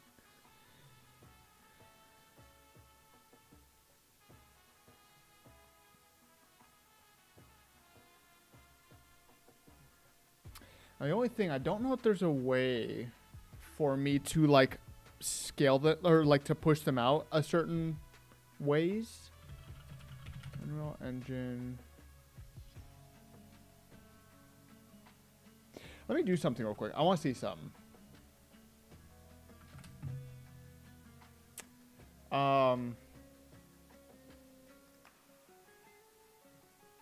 I would hate to have to remake this a sixth time, to be honest. Let me have a look just real quick.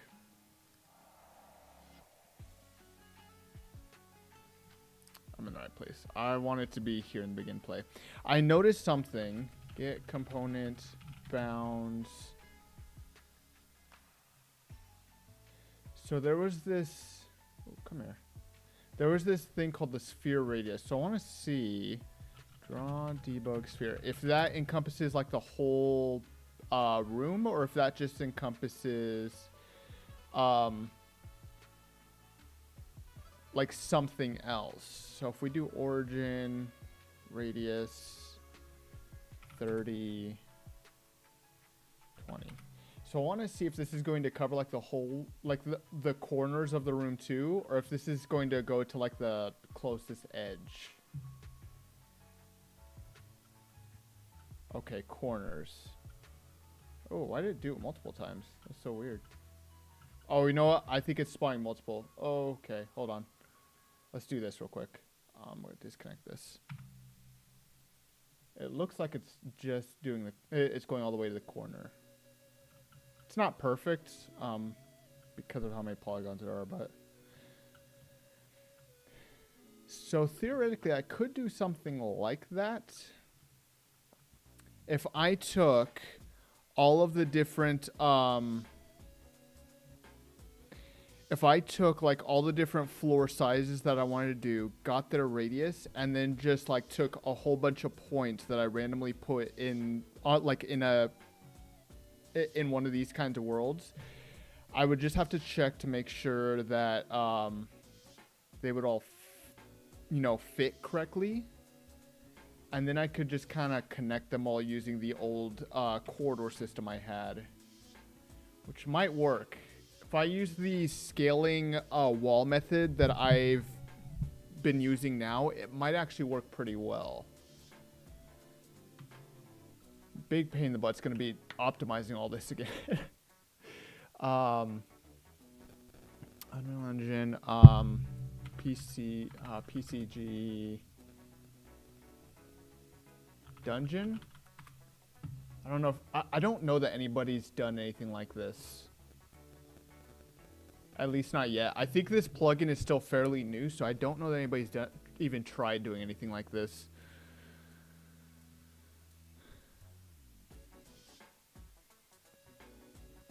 Unreal Engine PCG plugin.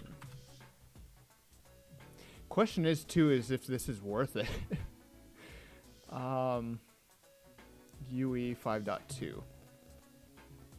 Yeah, I think I watched this one actually. Oh, actually. Hi there, welcome back to another tutorial video on PCG. Hold on. Between episode 3 and 4, sorry about that. But we are back on track with this promised episode when we're going to talk about spline. Finally, if you didn't watch the previous videos, no worries. So first, I'm just going to go back to my previous graph and... Okay. Let's have a look. Back to it later. So we go into the landscape mode and we'll use the spline tool. Oh, is this supposed to be like a pre-built thing though? And we're going to hit control and clicking to create control points. So we'll change the width of the spline so we'll go right side follow factor. Yeah, I might have to do that What manually. we'll use for the spline bound, so it is important to have it right. To have an 50 increment to have more points on our spline. But there is a problem there. You can see that we'll still have the debug points shown there, but it seems like we are removing a lot more than what we see from the boxes. And that's the joy with this. It's a bit complicated to grasp, but it means how the density is already enough. Yeah, I think it's supposed to be like some kind of pre-built thing. That's what it looks like. Let me have a look real quick. My other thing too, I know I tried the other procedural plugin, and that one does not work on Quest. So my other concern, this one doesn't. So this procedural mesh component does not work on Quest. I don't know if that's the same for this one.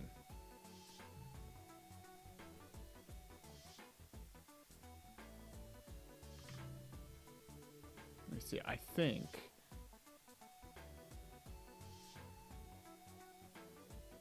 Hi, and welcome to the Adrian Loga. Alright, let me see. Quit enable plugin. Here we go. The procedural, I don't know why, to be honest. I'm not sure if maybe they just haven't gone that far, but I've tried using the procedural mesh component. This one doesn't work on Quest 2. I tried actually using it because that was going to be what I did for the walls originally. I was just going to make the walls like just a bunch of procedural mesh components instead, because I still want to have some kind of texture. And it has ways of adding like noise and stuff onto procedural This actor. meshes, but it does not work on the Quest 2. Like it just wasn't even rendering. Let's see here.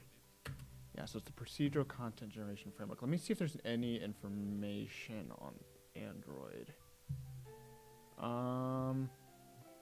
Acquired setup. Procedural content generation framework requires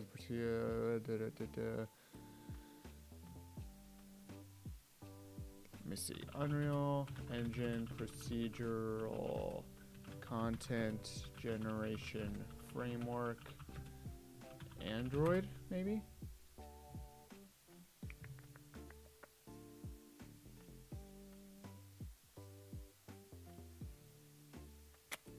Yeah, I don't know. There's like no information on this. I might have to try it first just to see.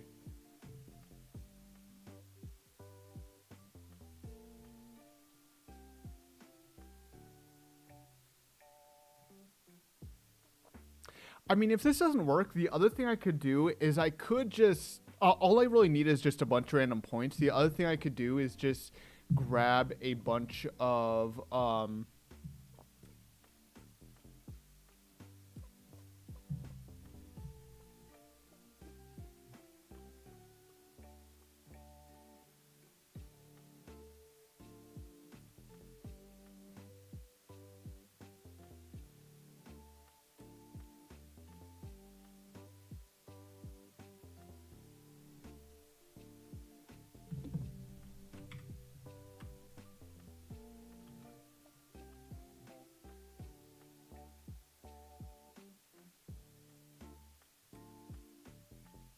I think I've been overcomplicating the heck out of this. So I just had something occur to me. What if...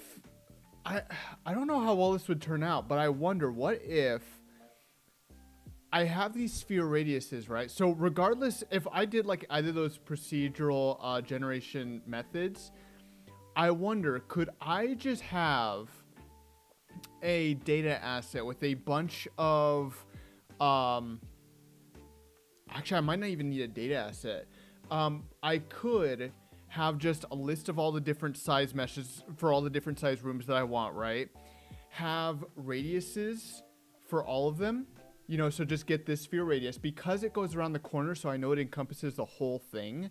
What I could potentially do is basically have it so that way I basically take the radius, add on the radius of the other room I'm trying to place, and then just randomly push out in some random Z direction.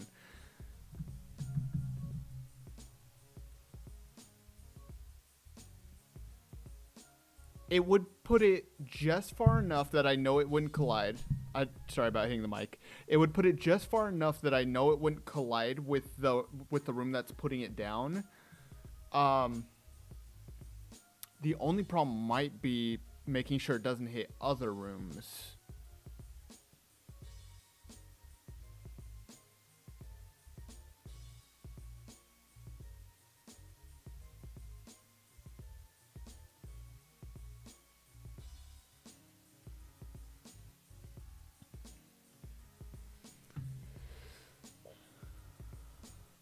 I don't know. I could try both ways.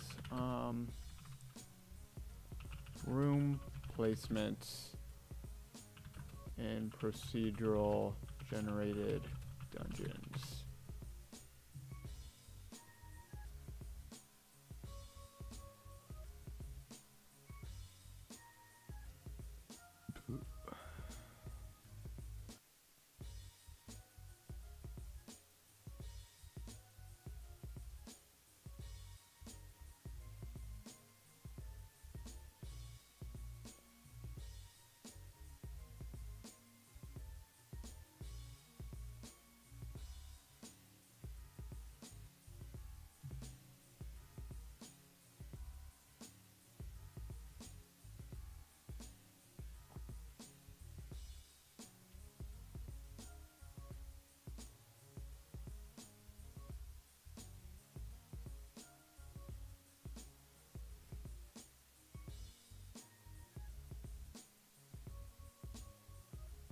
I might have to go to doing something like this.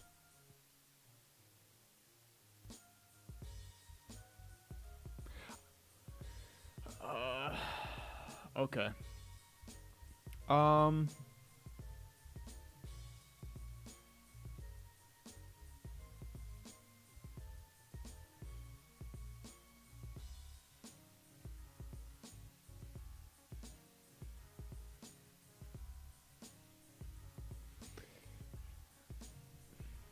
Okay. We're going to try something. I'm going to do another small redesign to the way that these are placed. All right. We're going to do this. Let's do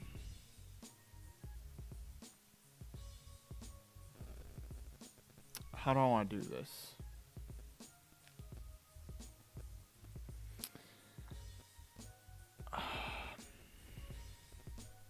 I hate procedural generation. The only good thing about this is that I know that if I ever want to do procedural dungeon generation again, I'll have done it once before, and so hopefully I won't have to redo all this again. Okay, I think I'm going to try removing the corridors, because the corridors are a huge pain in the butt. So, what I think I want to do, let me think here. Let's take this one step at a time. I'm going to disable this. And then I'm going to go and reconnect this. We'll do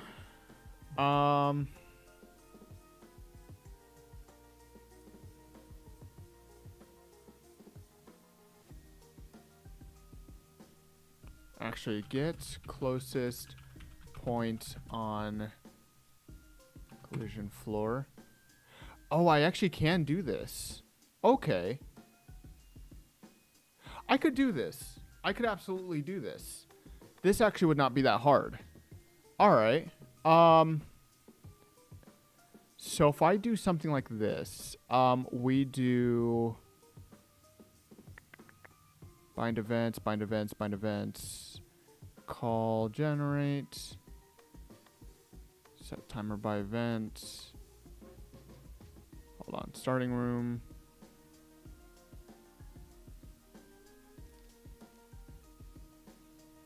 Yeah, okay, so it's the generate one. So I need that to generate the corridor. Hold on. I'm trying to remember how the heck I did this. Okay, I think I kind of misnamed a bunch of this. All right. So we're going to do this.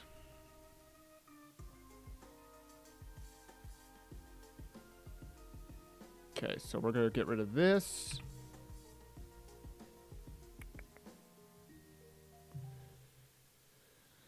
That can go.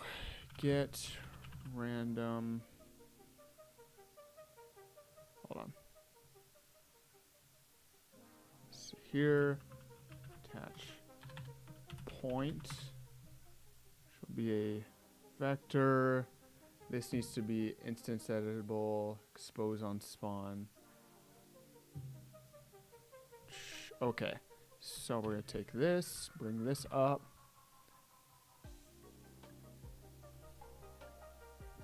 Room.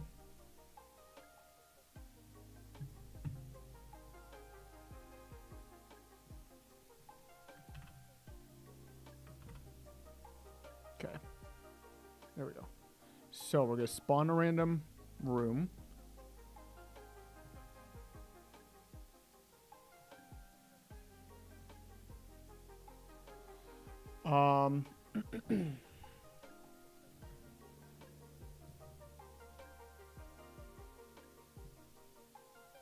Actually, I might want to change the way that I do this just a bit. I have an idea. I might have to explain this slowly over time. Hold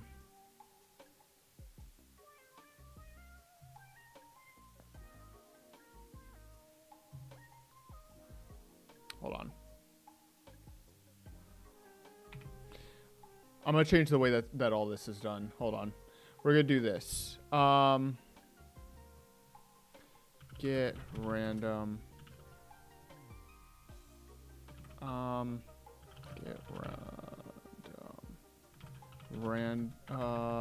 hold on. I'm trying to think. Random point and bounding box. There we go. Okay. And then assuming is starting.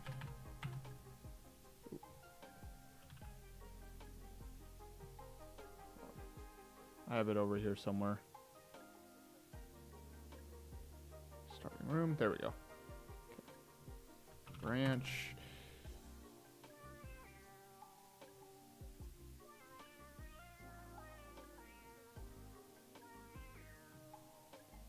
I do need to copy all of this, because that's still going to be necessary for later.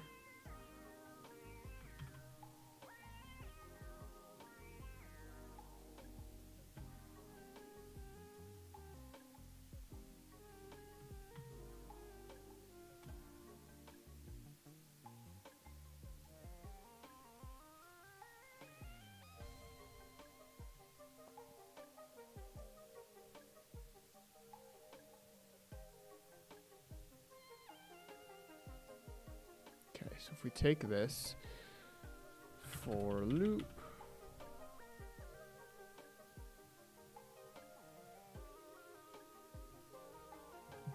okay, we'll do like a random, let's say 15 to 25, maybe.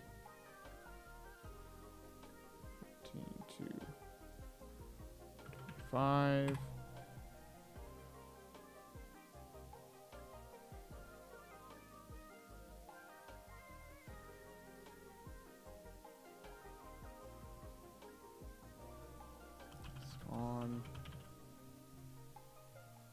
Did I not copy that? I did not. Hold on. This.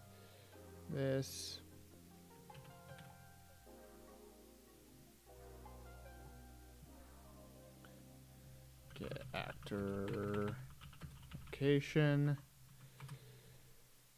And then we'll do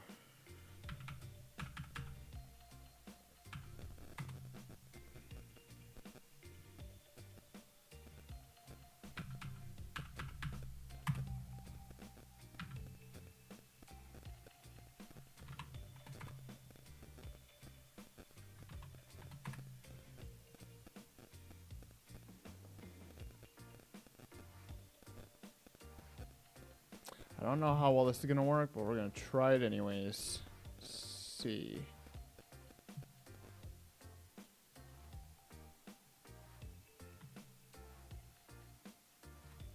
I'm going to leave that origin positions alone just because I don't remember what that's for.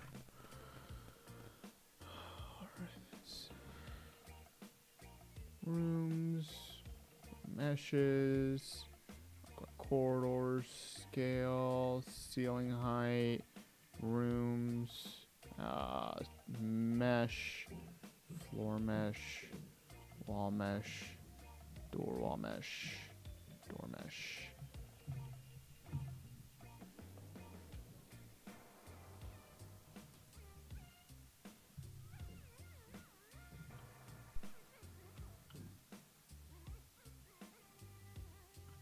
Oh wow, they spawned way far out from each other. Hold on. Let me pause this real quick.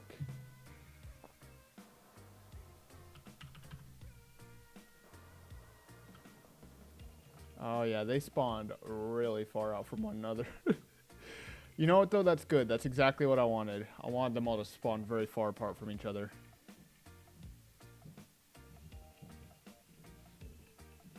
I'm a little curious though. It didn't look like it spawned a bunch of them.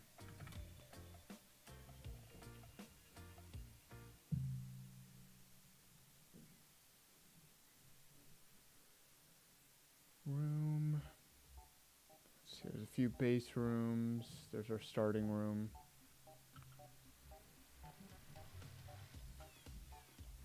Okay. I'm gonna be right back real quick.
see here.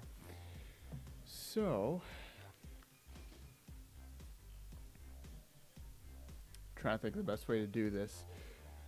So we know that they're all going to be randomly placed, which is good. Let me actually have a look here too. I need this stream, or hold on, where's it? Stream, random point. There we go. I need to make sure I'm using the stream as much as possible.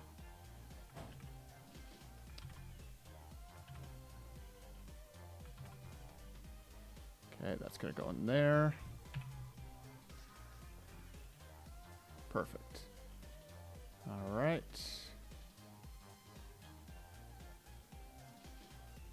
Let me also make sure.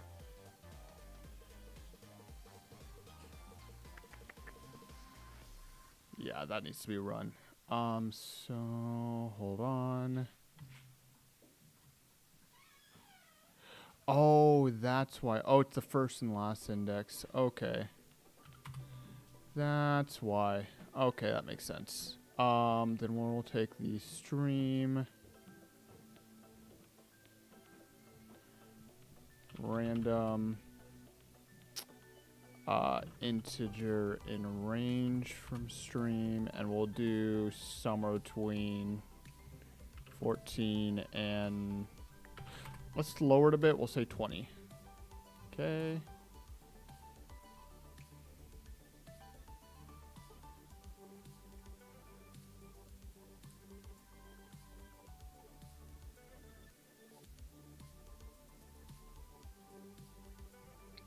Okay, perfect.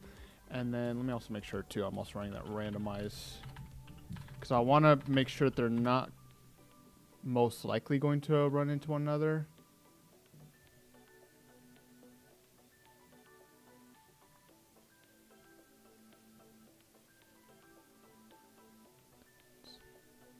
Random integer. I'm actually going to do it this way. Random integer from stream. There we go. Oh, that works. There we go. That waits a random seed on each room.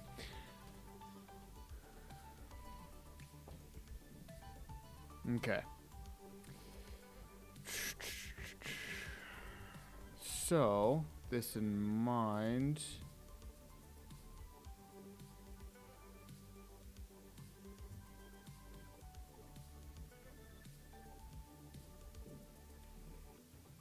So they should always spawn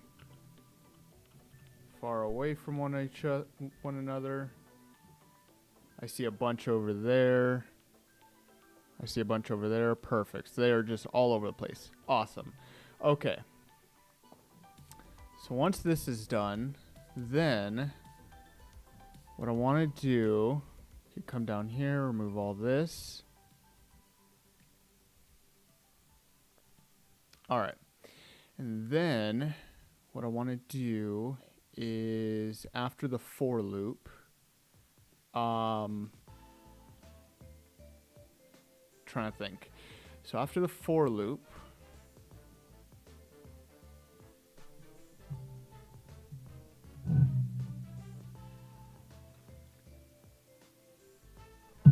I probably should be doing this too. Let's. Variable rooms. Ooh. Spawned rooms. And actually I want to do this. I'm gonna do a map. Actually, do I want to do a map? I think I do. Okay. Okay. We're going to get... Can I do a distance? Yeah, I can. Perfect. Self.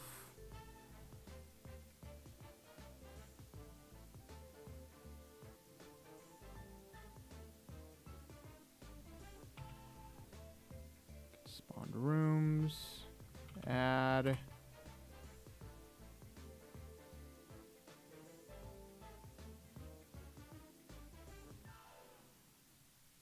Did I do that backwards, actually? I did. That was supposed to be backward. That was supposed to be the other way. Float to base room. Base room. Okay. Perfect. Add. So we got our float. We got our base room. Awesome. So now that should always go through. Awesome. Okay. So once we get down here to this point, I want to get the spawned rooms. Actually, I might want to do this in a function. Connect rooms.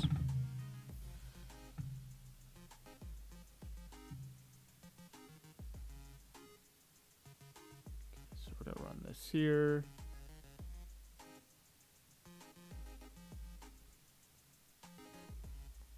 Spawned rooms for not what I meant to do. Length for loop.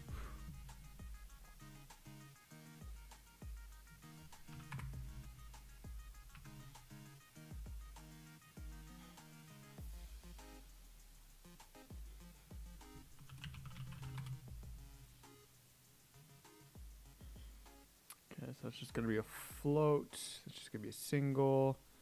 Make sure by default it's -1. Set.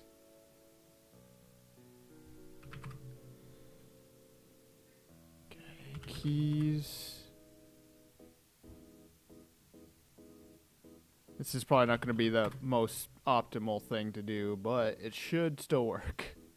Okay, so for each, we're going to grab all of these using all of their positions. Let me see.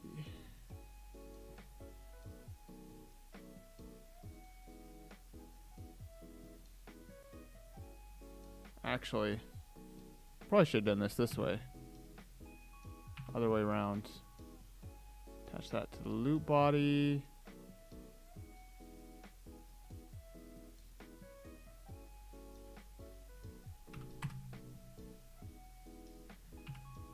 Wrong thing.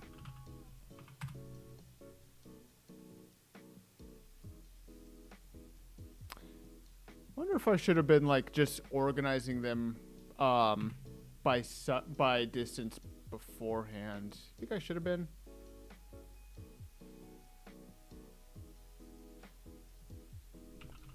Or didn't I? No, I guess not. Is there no way to maybe like range? I don't think there's any built-in version or built-in way to do that in Unreal. Okay, so let's see if this is less than.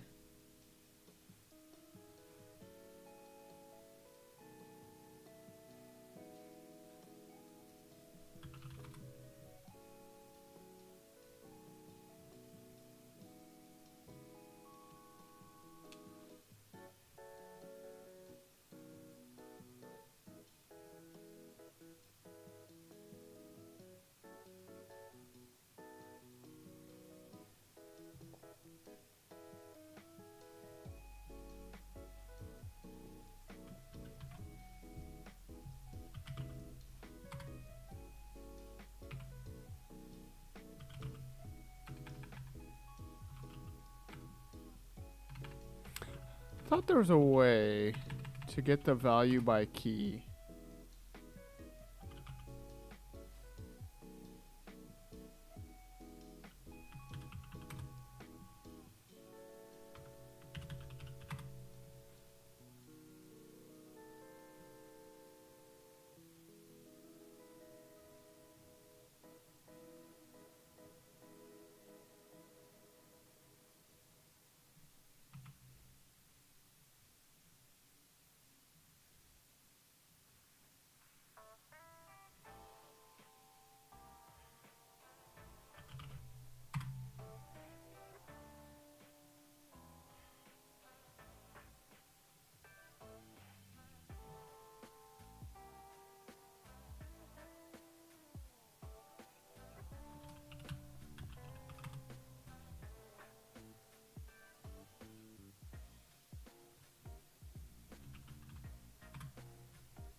Oh, there was a way. I was just using the wrong one.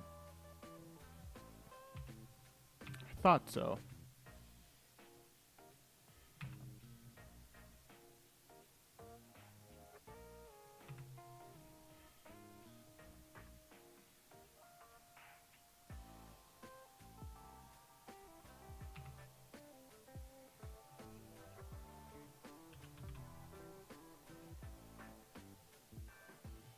Go. Perfect.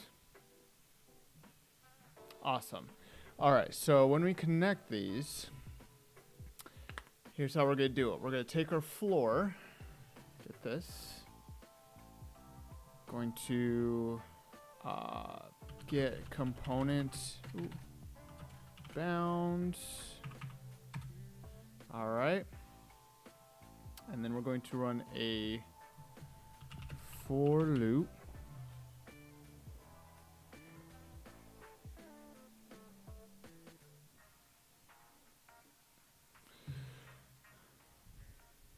Actually, I'm trying to think. Would it be better to do that, or would it be better to just kind of bring them all in?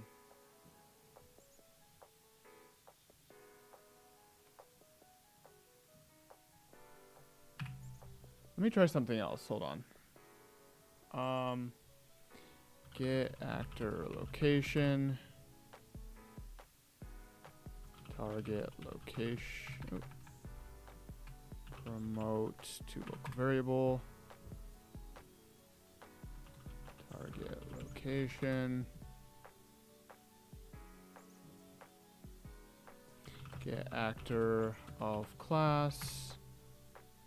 Start room. Is it start room or starting room? Start room. Start room.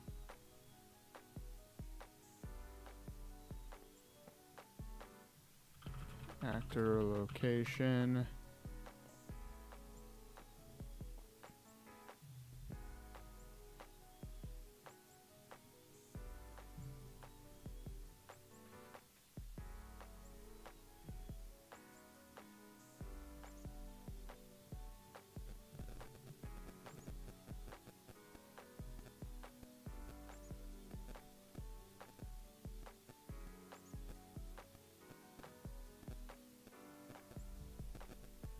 Trying to think of the best way to do this while I'm doing all this.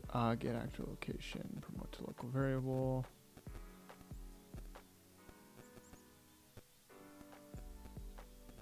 Start location. Move to simple move to loop. Move to hold on.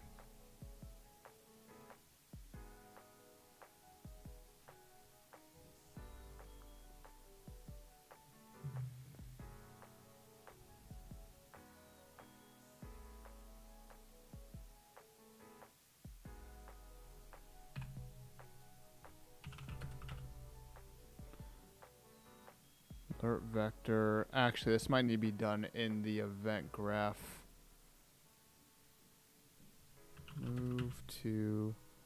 Move component to. Yeah, I don't think I can do this here. Move component to. Yeah, I can't. Okay, so this needs to be an event.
I don't know if this is gonna work, but I'm gonna give this a shot. We're gonna see. Move component to move to.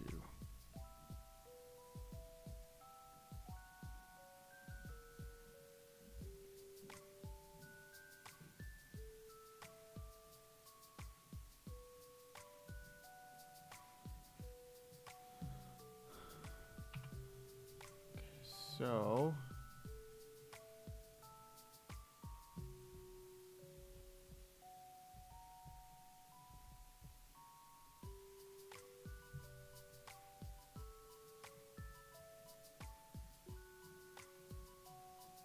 I don't know that I have an event tick here. Let me see. Doesn't look like I do. Hold on. Cool.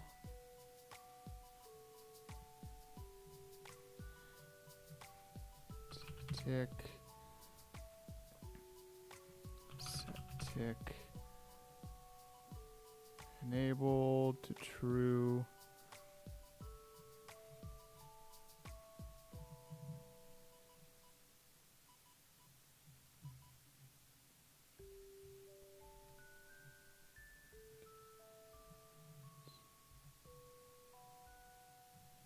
Overlap.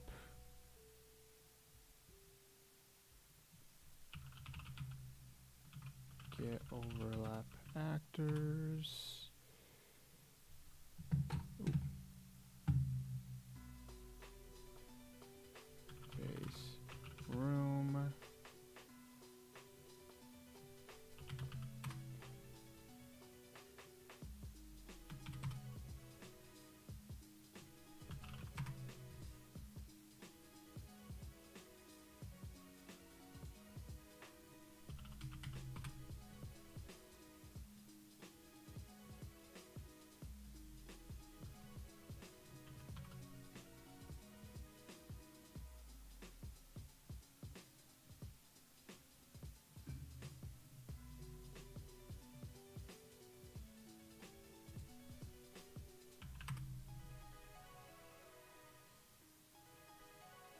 Let's see what this ends up looking like. I'm a little worried that this won't work correctly, but we're gonna find out. I might need to find a different way of doing this.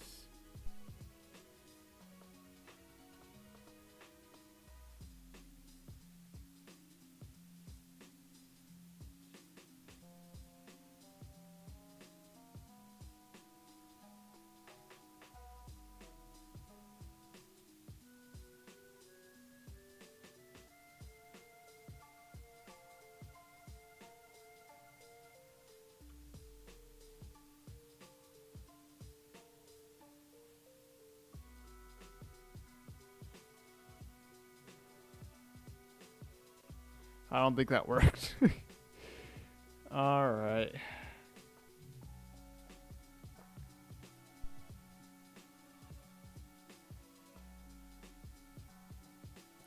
Let me also check something else too.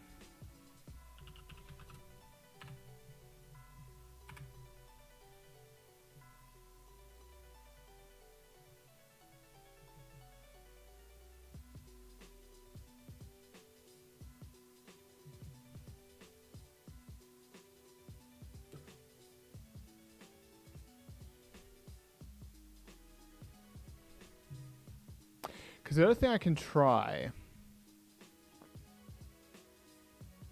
this might be a bit of a difficult thing to do, but I'm going to try this. What I could do is when we spawn them, instead of doing this, we might be able to find a way to spawn them in a different way. Get random corridor. Get random corridor.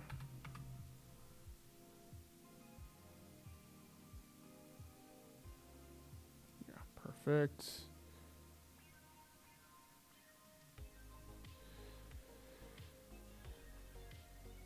Okay, so if we took the random corridor,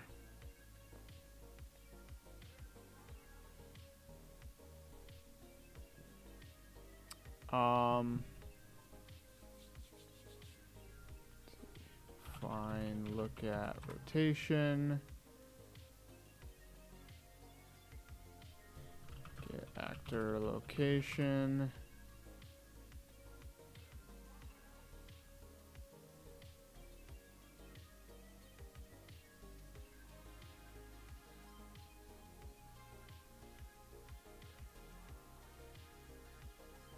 So I have somewhat of an idea here. So my idea, if we take this fine, look at rotation, or not look at rotation, forward vector. If we take our forward vector, multiply this by the component bounds. It's another thing, I don't know if this is going to work, but I'm going to try this. Multiply by -1 to invert it in the opposite direction.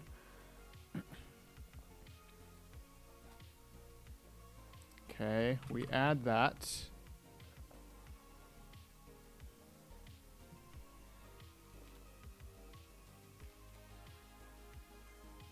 That is the wrong thing.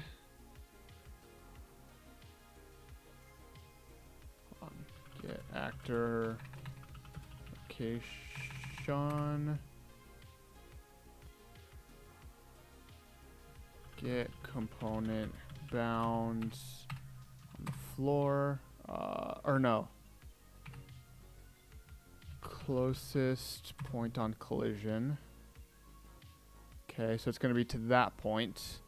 So this should be, if we give it a certain point, it should be the opposite direction. So actually, I'm going to spawn it on that point. And then we're going to add actor local offset, I think.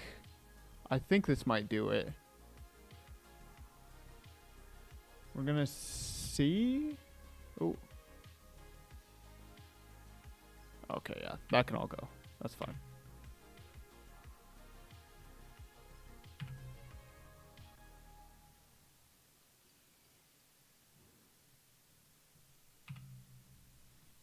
Okay, this might actually end up simplifying down everything quite a bit if this works correctly. We're going to see.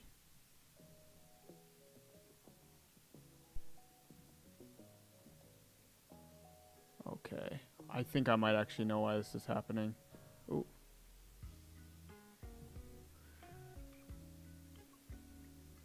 Yeah, because it's probably destroying itself right away, isn't it?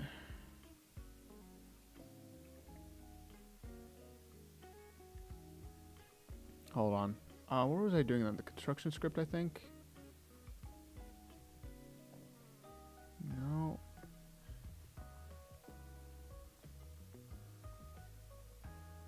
Set actor location, box overlap actor. Yeah, here it is. This is where it was destroying itself. We're going to take that out for a second.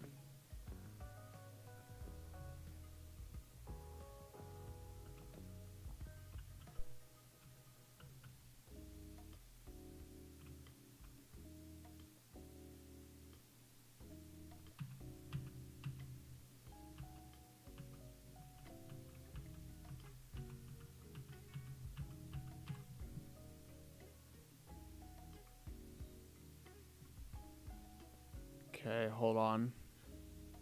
Is this in a world location?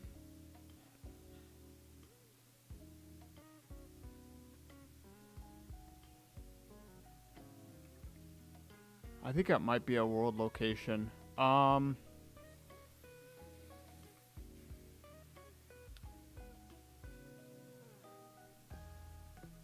me think here.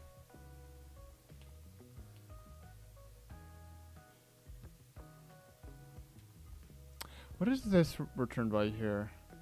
Oh, okay. Point on the surface of collision closest to point.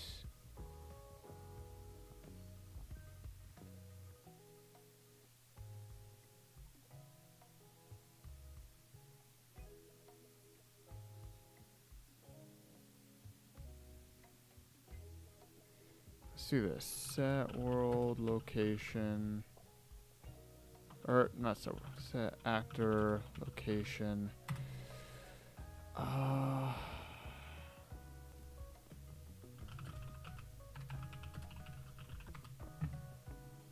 Or actually, let's do this first, because I want to see what this is coming out as. String. That could be our out body.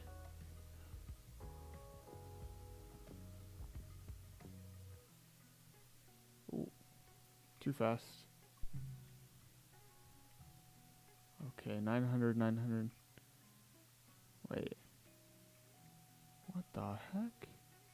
They're all coming out exactly the same.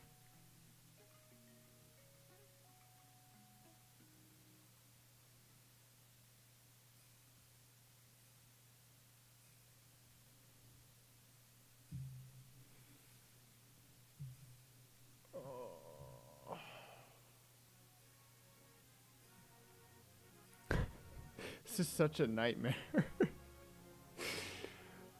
I'm breaking my generator. It's not even working the way that it should be.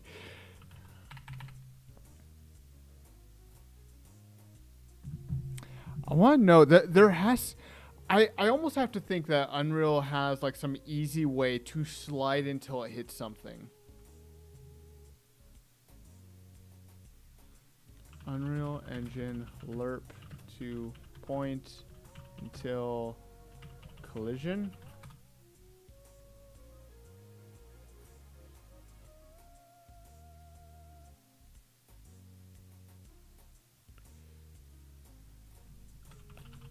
Engine procedural generation. Yeah, it's the PCG framework again.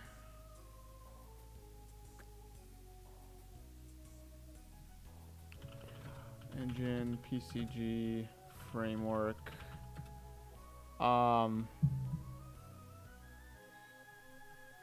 Dungeon maybe? I would love to use this, but I don't. Oh wait. Ooh. No. Indoor levels, variable size. In the editor using procedural generation. The idea is to make grid-based dungeon using proc gen as picture. Does anyone have? This is from 20 days ago. I think that honestly this is too new. If it's possible with the current version, I don't think anybody's figured it out yet. There has to be a way to do it.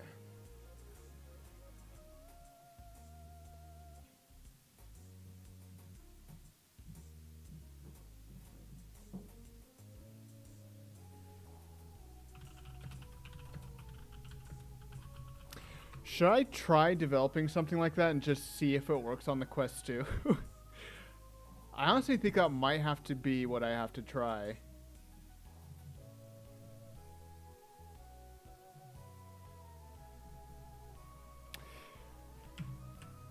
We're gonna give it a shot. I still don't know if this is gonna work, but we're gonna try it. I'll have to port it to the Quest 2 and see if it works in standalone.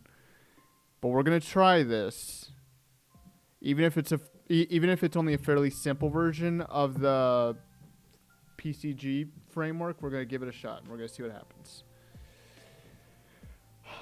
All right. Let me see if I remember how to work this. I was playing around with it a little bit when it first came out, so I'm gonna see if I can remember how to work it. Hopefully I do.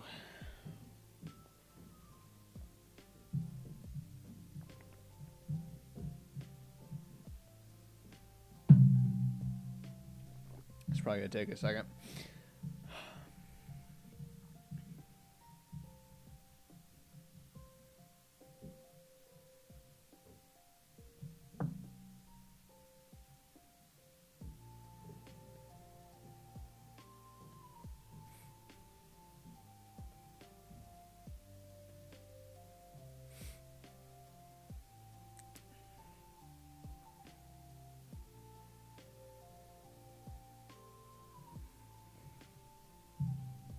I am glad that I'm simplifying the procedural generation for my weapons at least. At least it won't be as difficult as with the mess with the dungeon itself.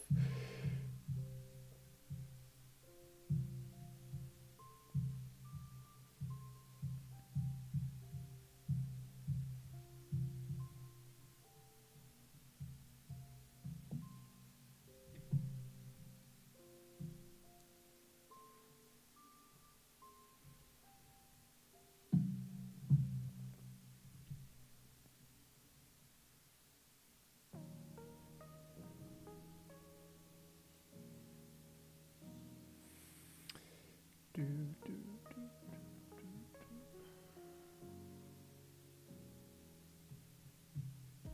That's what I want.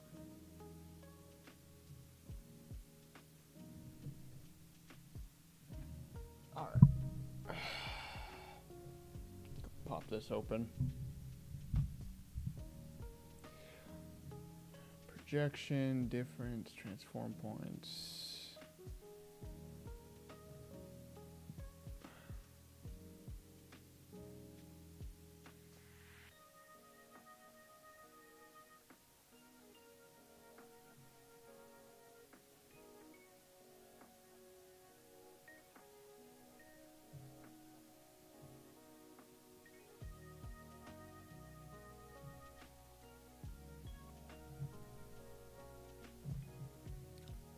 I did not mean to knock my camera. Oh man. I accidentally kicked my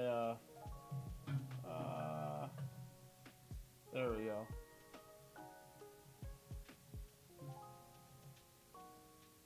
I did not mean to kick my camera.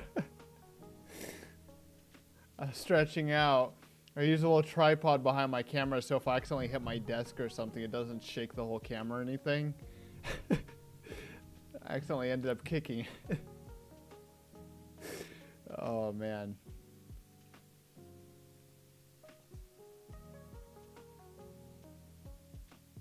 Okay, so I can get this to generate random actors too, so that's good.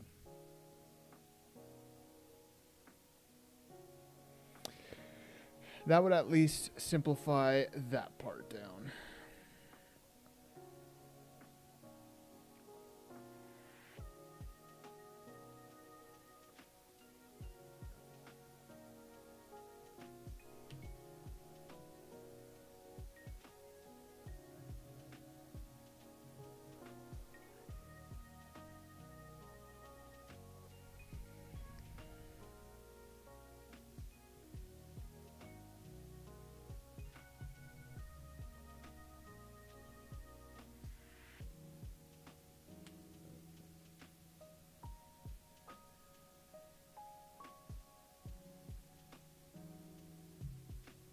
Stack mesh spawner, yeah. This sure is taking a sweet time to open up.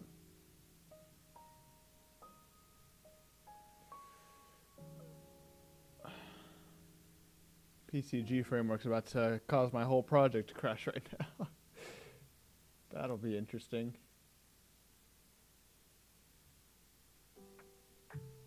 Do, do, do, do, do, do.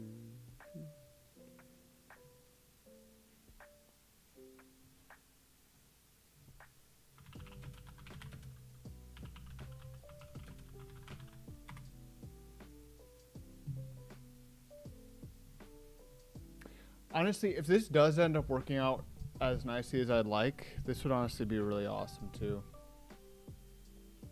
Because I had some ideas for like outdoor worlds as well. So if I can actually tweak this just the way that I want for it to be tweaked, this would honestly be awesome. That, and hopefully if it does actually work on the Quest 2.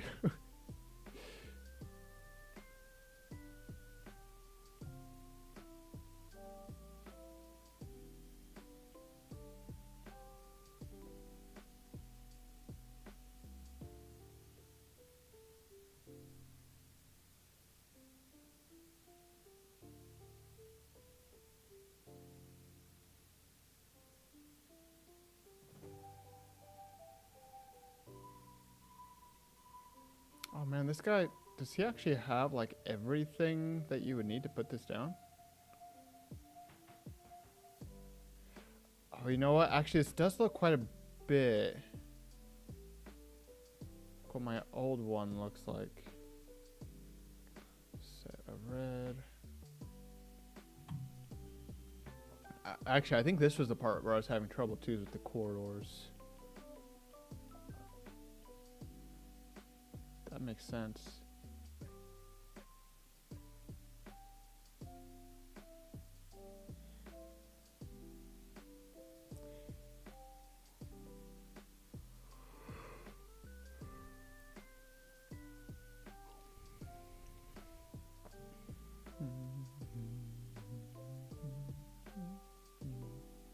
Yeah, see, I think some of this, though, is part of my problem, too. I would have liked to have it so that way some of these corridors hooked up, too.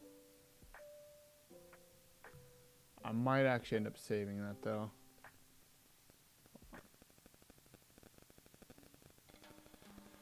Just so I can look at that a bit more later.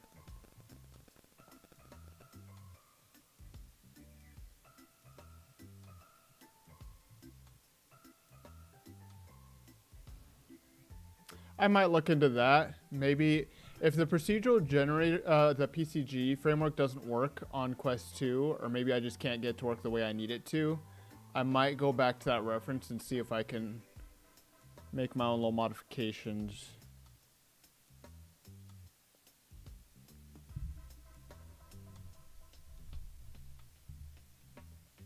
Because I would love to have, like, some procedurally generated... Like, for example, for the medieval one, I would like to see if I could even have, like, a kingdom or something, or, like, some training grounds that you have to wander through as well. Or maybe you have to wander through a forest or something like that. I could see for the futuristic one... There's some details I haven't shared about that one because of the way that that world's supposed to work, but I could see a lot of outdoor environments being very useful for something like that too.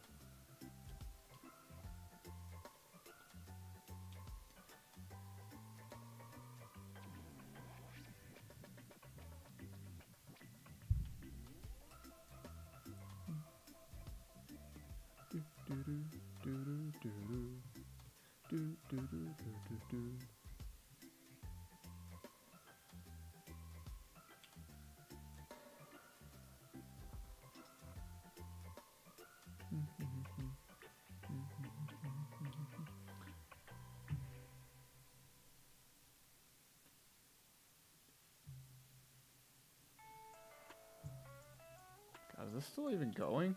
It's been locked at 75 for a little bit now.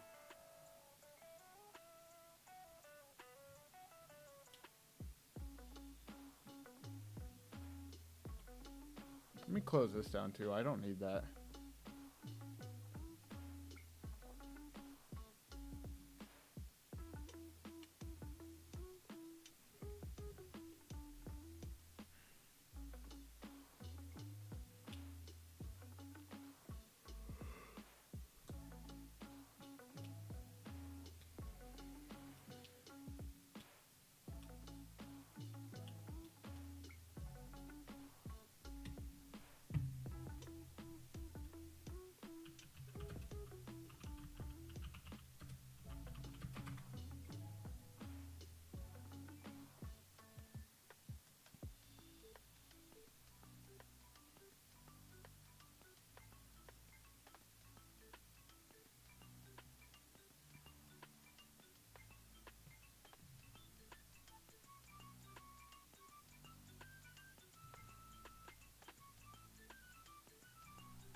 These are the old 5.2 release notes.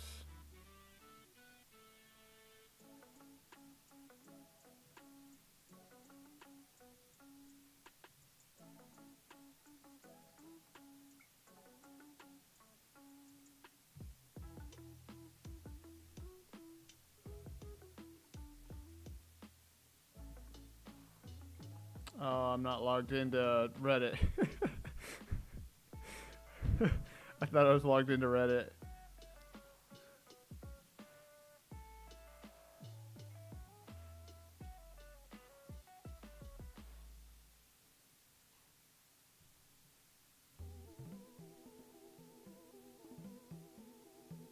The room is an actor with a squared spline.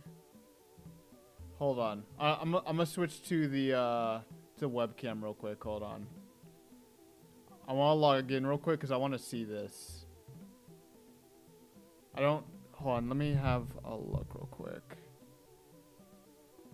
Log in. I don't actually know if I'll be allowed to show it on stream given that it's a private one, but I do definitely want to have a look, at least.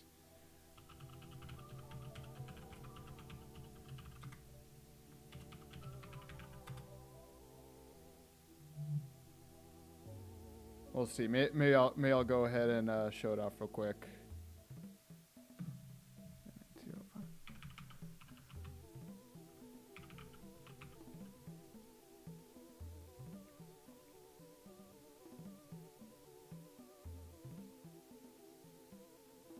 Let me see. I actually don't know that I've ever tried doing like a private Reddit. So I don't know if there's something else. Yeah, you do have to be approved to go onto that. Oh man, hold on. Let me see. Is there a way that I can join it real quick? Hold on. I don't spend enough time on Reddit, to be honest. I probably should spend a little bit more time on here. There are sometimes interesting things on here.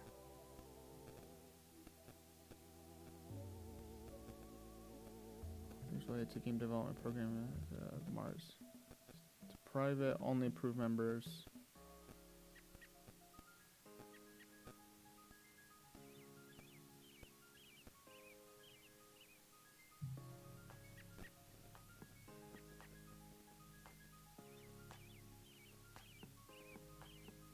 Yeah, you do have to request to join. Damn it.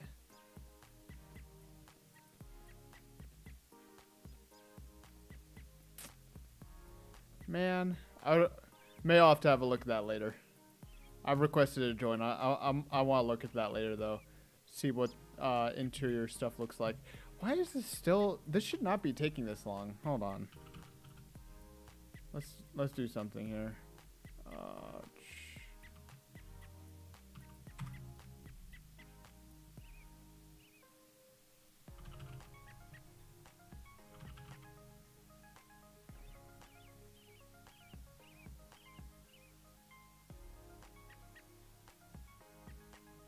That is true. I forgot it was they were having that API protest. I was looking at the r/gamedev.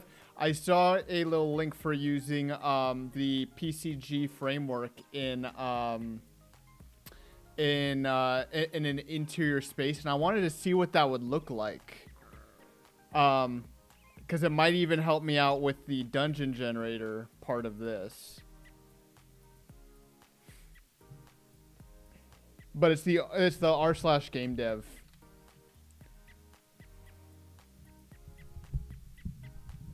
I submitted a request to join, so we'll see how long that would take. Oh, I forgot I was doing this. I've been working on the multiplayer stuff. Hold on. Let me see here. I forgot I was working on the multiplayer stuff, and I have broken things that are not yet fixed. It's at the bottom here. There we go. Comment that out.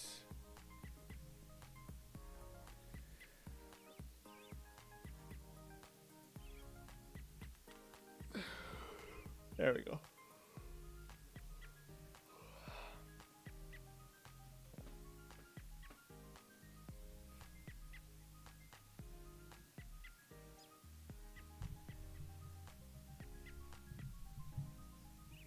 Yeah. Well, we'll see if they'll let me join. I might have to. The UE subreddit has finally opened up though. Let me have a look here. I don't know if I'm gonna find anything on what I'm looking for, but we can have a quick look. Is it just r/UE?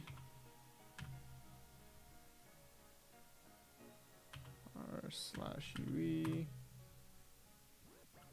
Unreal, you are in the way. There we go.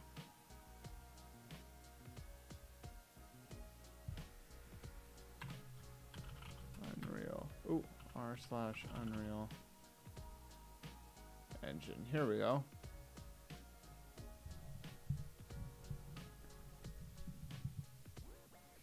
Let's have a look here.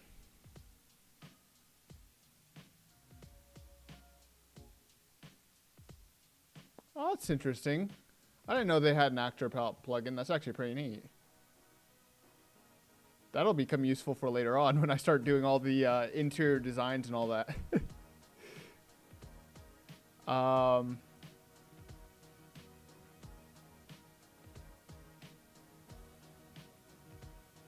World spawner.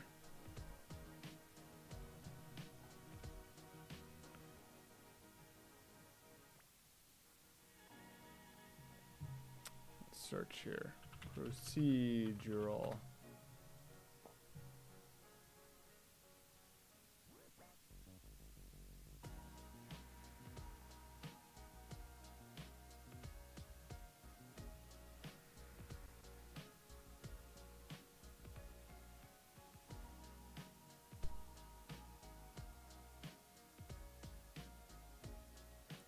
Oh, dang, that's actually pretty impressive. Oh, what's going on? Why can't I click on Firefox anymore? Oh, there it goes. Okay, perfect. I wonder if I have to launch a Unreal Editor from Visual Studio now for that to work. Oh well. Okay, let's have a look here. So I've played around with the PCG framework a little bit before, but not a ton. So let me see if I can remember. So I think, first off, I think I need some kind of shape. So I'll use a plane here. Okay. What level is this supposed to be in? Okay. Let's go and scale this up. Details. Let's do like, there we go. We'll do like that big. Look, you can barely tell from underneath either. Awesome. Okay, so I think, let me see if I remember. I think it's under,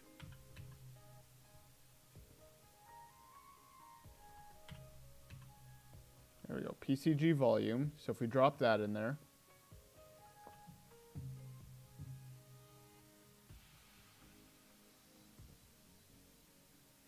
Go and drop that there. This needs to be there. Perfect. And then we will go ahead and scale this up to,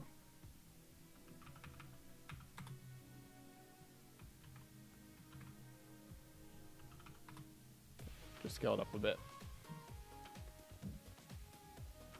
All right. So, in the PCG component, we first off need a graph. So let's go and create a graph real quick.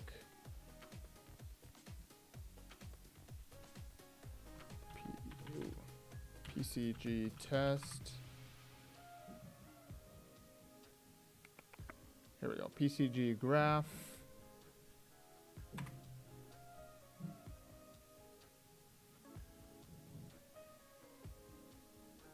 Perfect. All right. Okay, so look at this. Let me go and open this up real quick too. Come up here a bit. Let's just grab our surface sampler. Okay.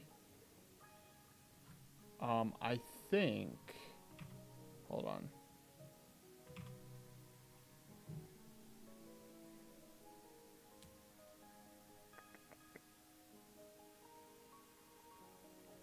I wonder if I can just use like a bounding shape. Generates points in two-dimensional domain, sample a surface input, and lie within the bounding shape input. Okay, gotcha.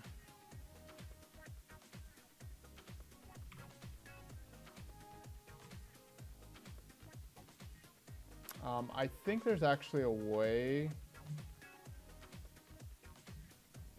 to make it so that way I can actually see what I'm doing. Hold on.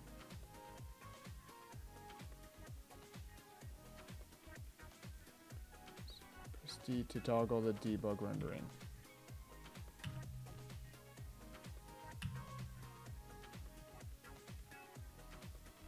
Can you do that?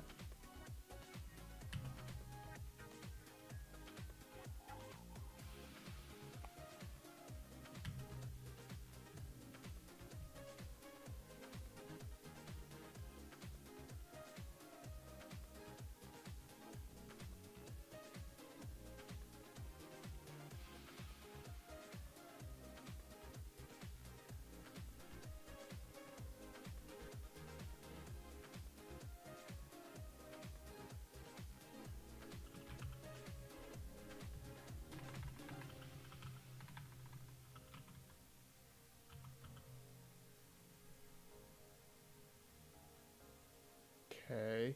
Maybe it doesn't work on a regular mesh.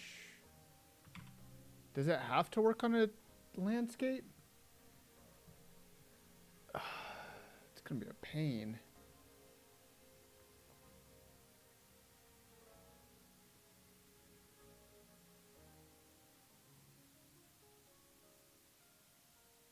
It might have to work on a landscape. Let me have a look here. If I create a landscape, am I able to just drop in like a landscape? I don't know if that's gonna work. Let me see. Main.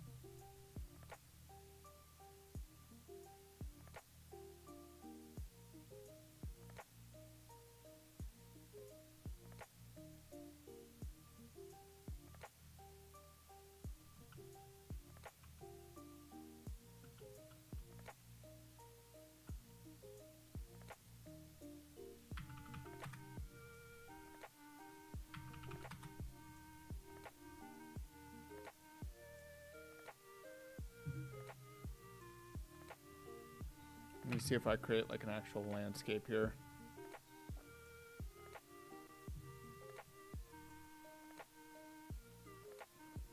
Use the landscape tool to automatically generate a landscape that's as big as you want. There are limitations. I know that there are limitations. You can technically like combine landscapes together. But from what I recall, there are limitations on how big you can have it.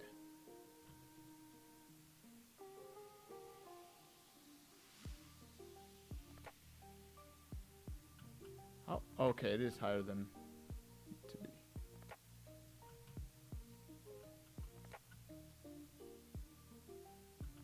But generally speaking, yes, you can use landscapes to make worlds as big as you want. Generally speaking, that's landscapes are what you want to use if you want to do like any sort of open world or anything like that.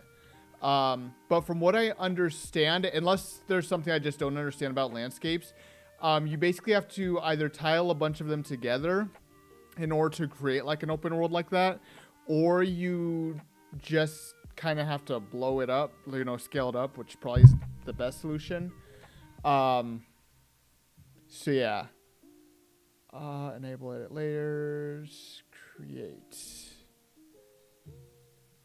This could take a second.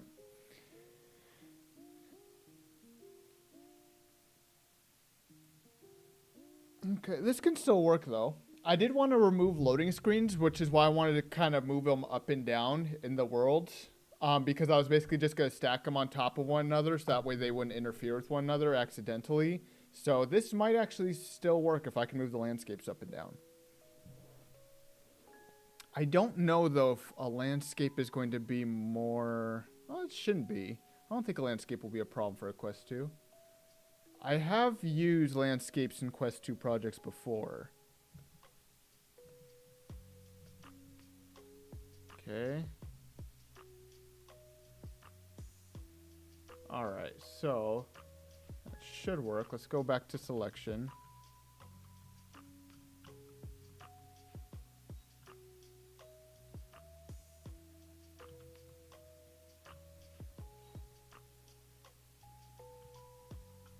I have to be doing something wrong. Why can I not see the PCG? Hold on.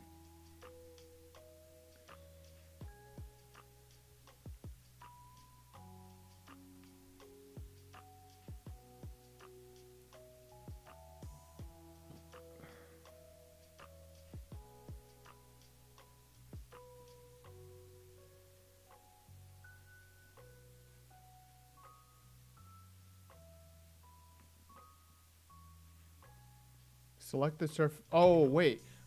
Hold on.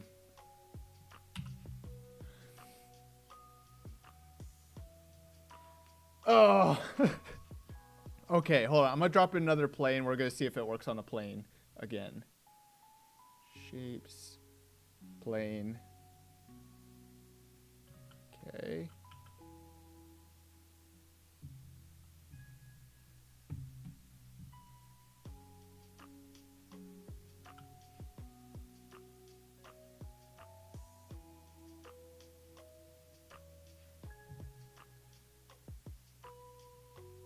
No, okay, so it has to be on a landscape. That's annoying. There has to be a way around that, I'm sure. Where did it go? Did I put it below? I think I did. Yeah. Okay, so it has to be on a landscape.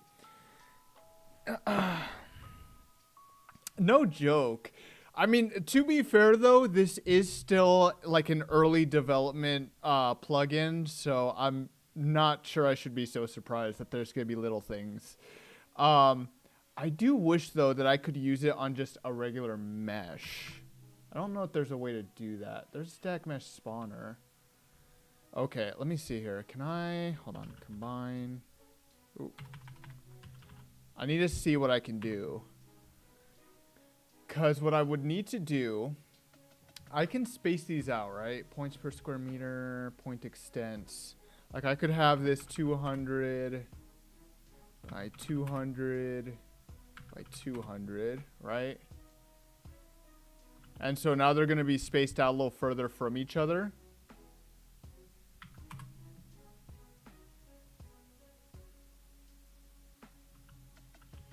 So what I would like to do is have it that I have like several different like samplers, right? And then I could like combine them together. So I could have one for like one size room, one for another size of a room, one for another size of room or something like that. I don't know if there's really a way for me to do that though. Overrides, points, point extents. How does this work? I don't, what are the differences? Type attribute set. Supports only one single data in inputs. So what would I be looking for? Vector?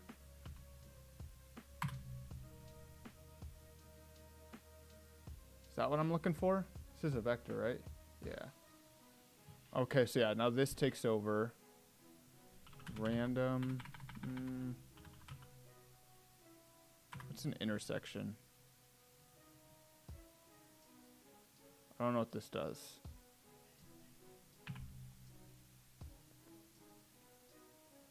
Let's see. Type any, subtype any. Can I create an array? No. What can I... what can I do? Hold on. Add attribute? What is this?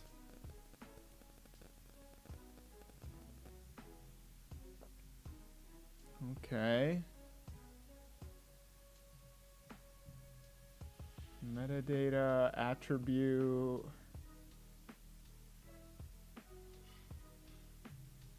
Copy points. Point sampler, spline sampler, surface sampler, volume sampler.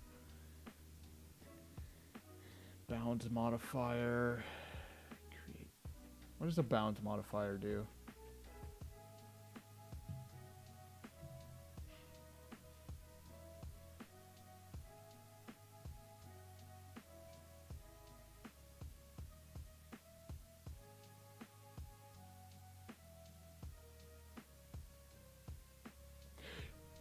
Oh. Oh, you know what? I might actually have an idea. Hold on. I might actually have an idea. This might actually work. Hold on. I take a bounce modifier. Let's say a bounce min of 1, bounce max of... If I do like 2, 2, and 2, what does this do? Do I need to regenerate it?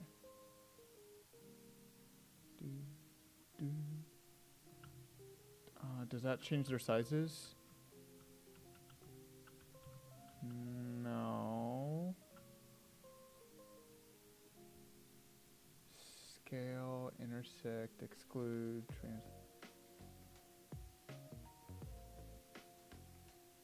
filters on tags. So I have an idea. I don't know if it's gonna work or not. But if I could have like different sizes.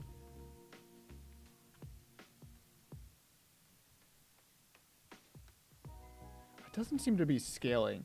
I had an idea that if I could do different sizes, what I might be able to do is drop in a room actor at certain points and have it scale between a minimum and a maximum. Then we put in a room and basically scale it down to the next closest size. Then at that point, I at least know that they're not going to overlap. I might still need to have a few corridors here and there, but this might take care of a lot of that part. But I don't know if I can do something like that. Translate, scale.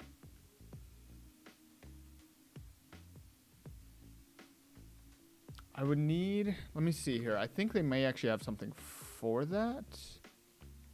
There is transform points. Oh yeah, here we go. Transform points. Transform. Oh, you know what though? This might not work. I might not be able to do this for multiplayer. Oh, okay. Hold on. One thing at a time. One thing at a time, though.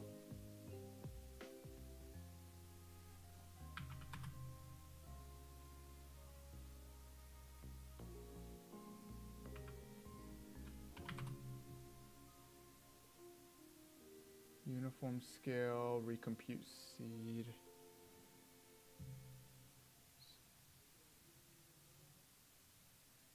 Force regen. Does that work?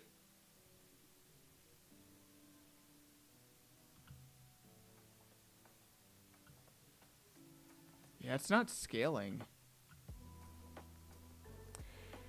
So I'm looking at this. It might still be possible for me to do multiplayer if I'm able to use this seed.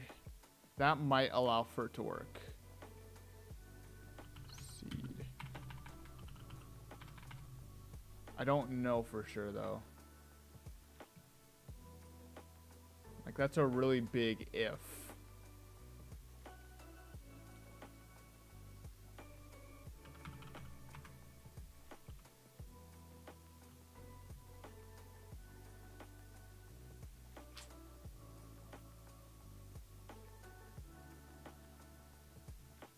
Apply to attribute. Ooh. Attribute none does not exist or is not a transform. Okay. My bad. Input.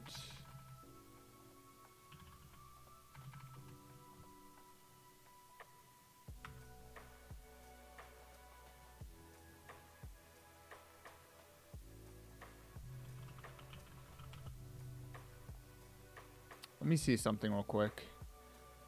Because this is just as important. Attribute, Boolean, compare, mass.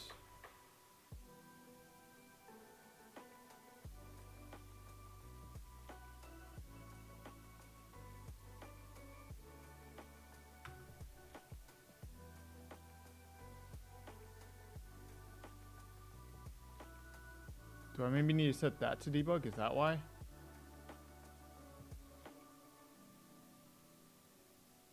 No.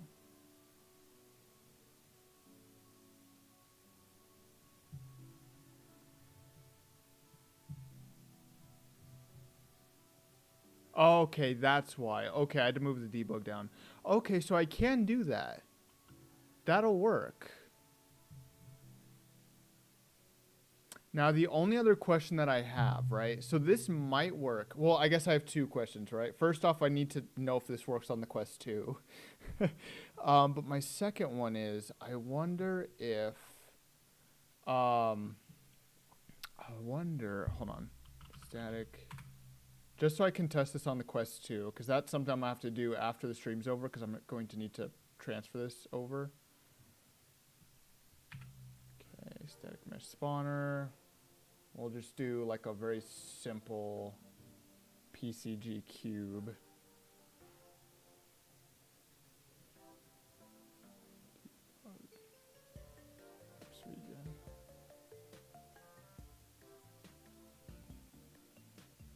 I disable debug there. Let me just make sure this works.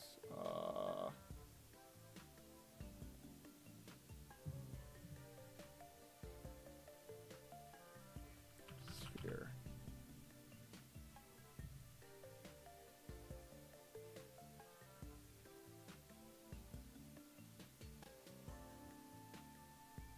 Hold on. Is there something else I have to do?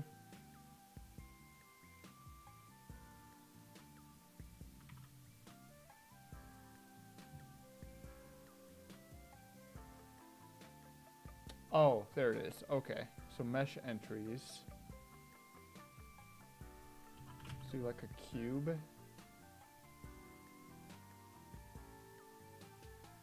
Okay, there we go. Oh. Oh, it did spheres instead, but that works. At least it'll be proof that I know it's working. That's really all that I need. Okay. Is there a way... attributes.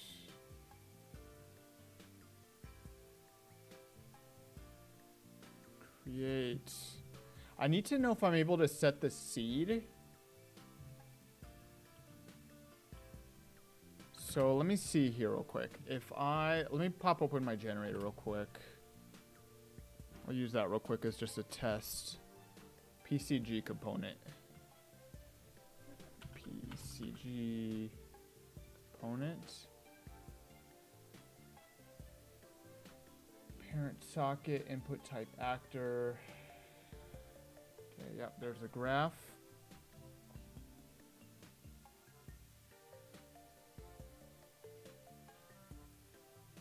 Seed. Okay, so I can set the seed here. I don't know if this, like, works necessarily. Seed. Let me see something here. If I grab this.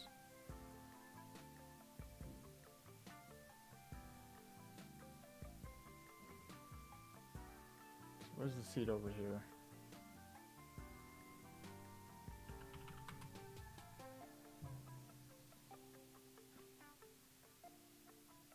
Oh, I might have broken. I can't move certain things. Oh man. Okay, so I don't know. It doesn't look like the seed modifies this. So I don't know if that works or not.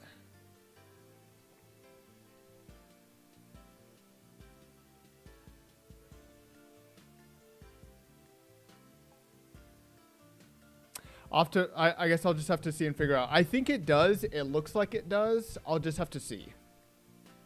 So we'll see. Perfect. So I'm actually going to go ahead and end off the stream here. I'm actually going to go ahead and get this package first off. But I also have some other things I got to do as well. So I'm going to go ahead and end off the stream here for today, guys. But I appreciate you guys joining me, and I hope you guys are able to join again. I am planning to stream later on this week on Thursday, so if you guys want to join again, I hope you guys are. See you later, Palmer.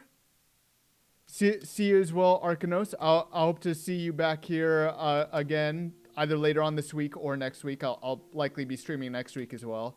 So, yeah, I hope to see you guys back here, and I hope you guys have a good day, evening, afternoon, whatever it is, wherever you guys are. And, yeah, have a good one, guys.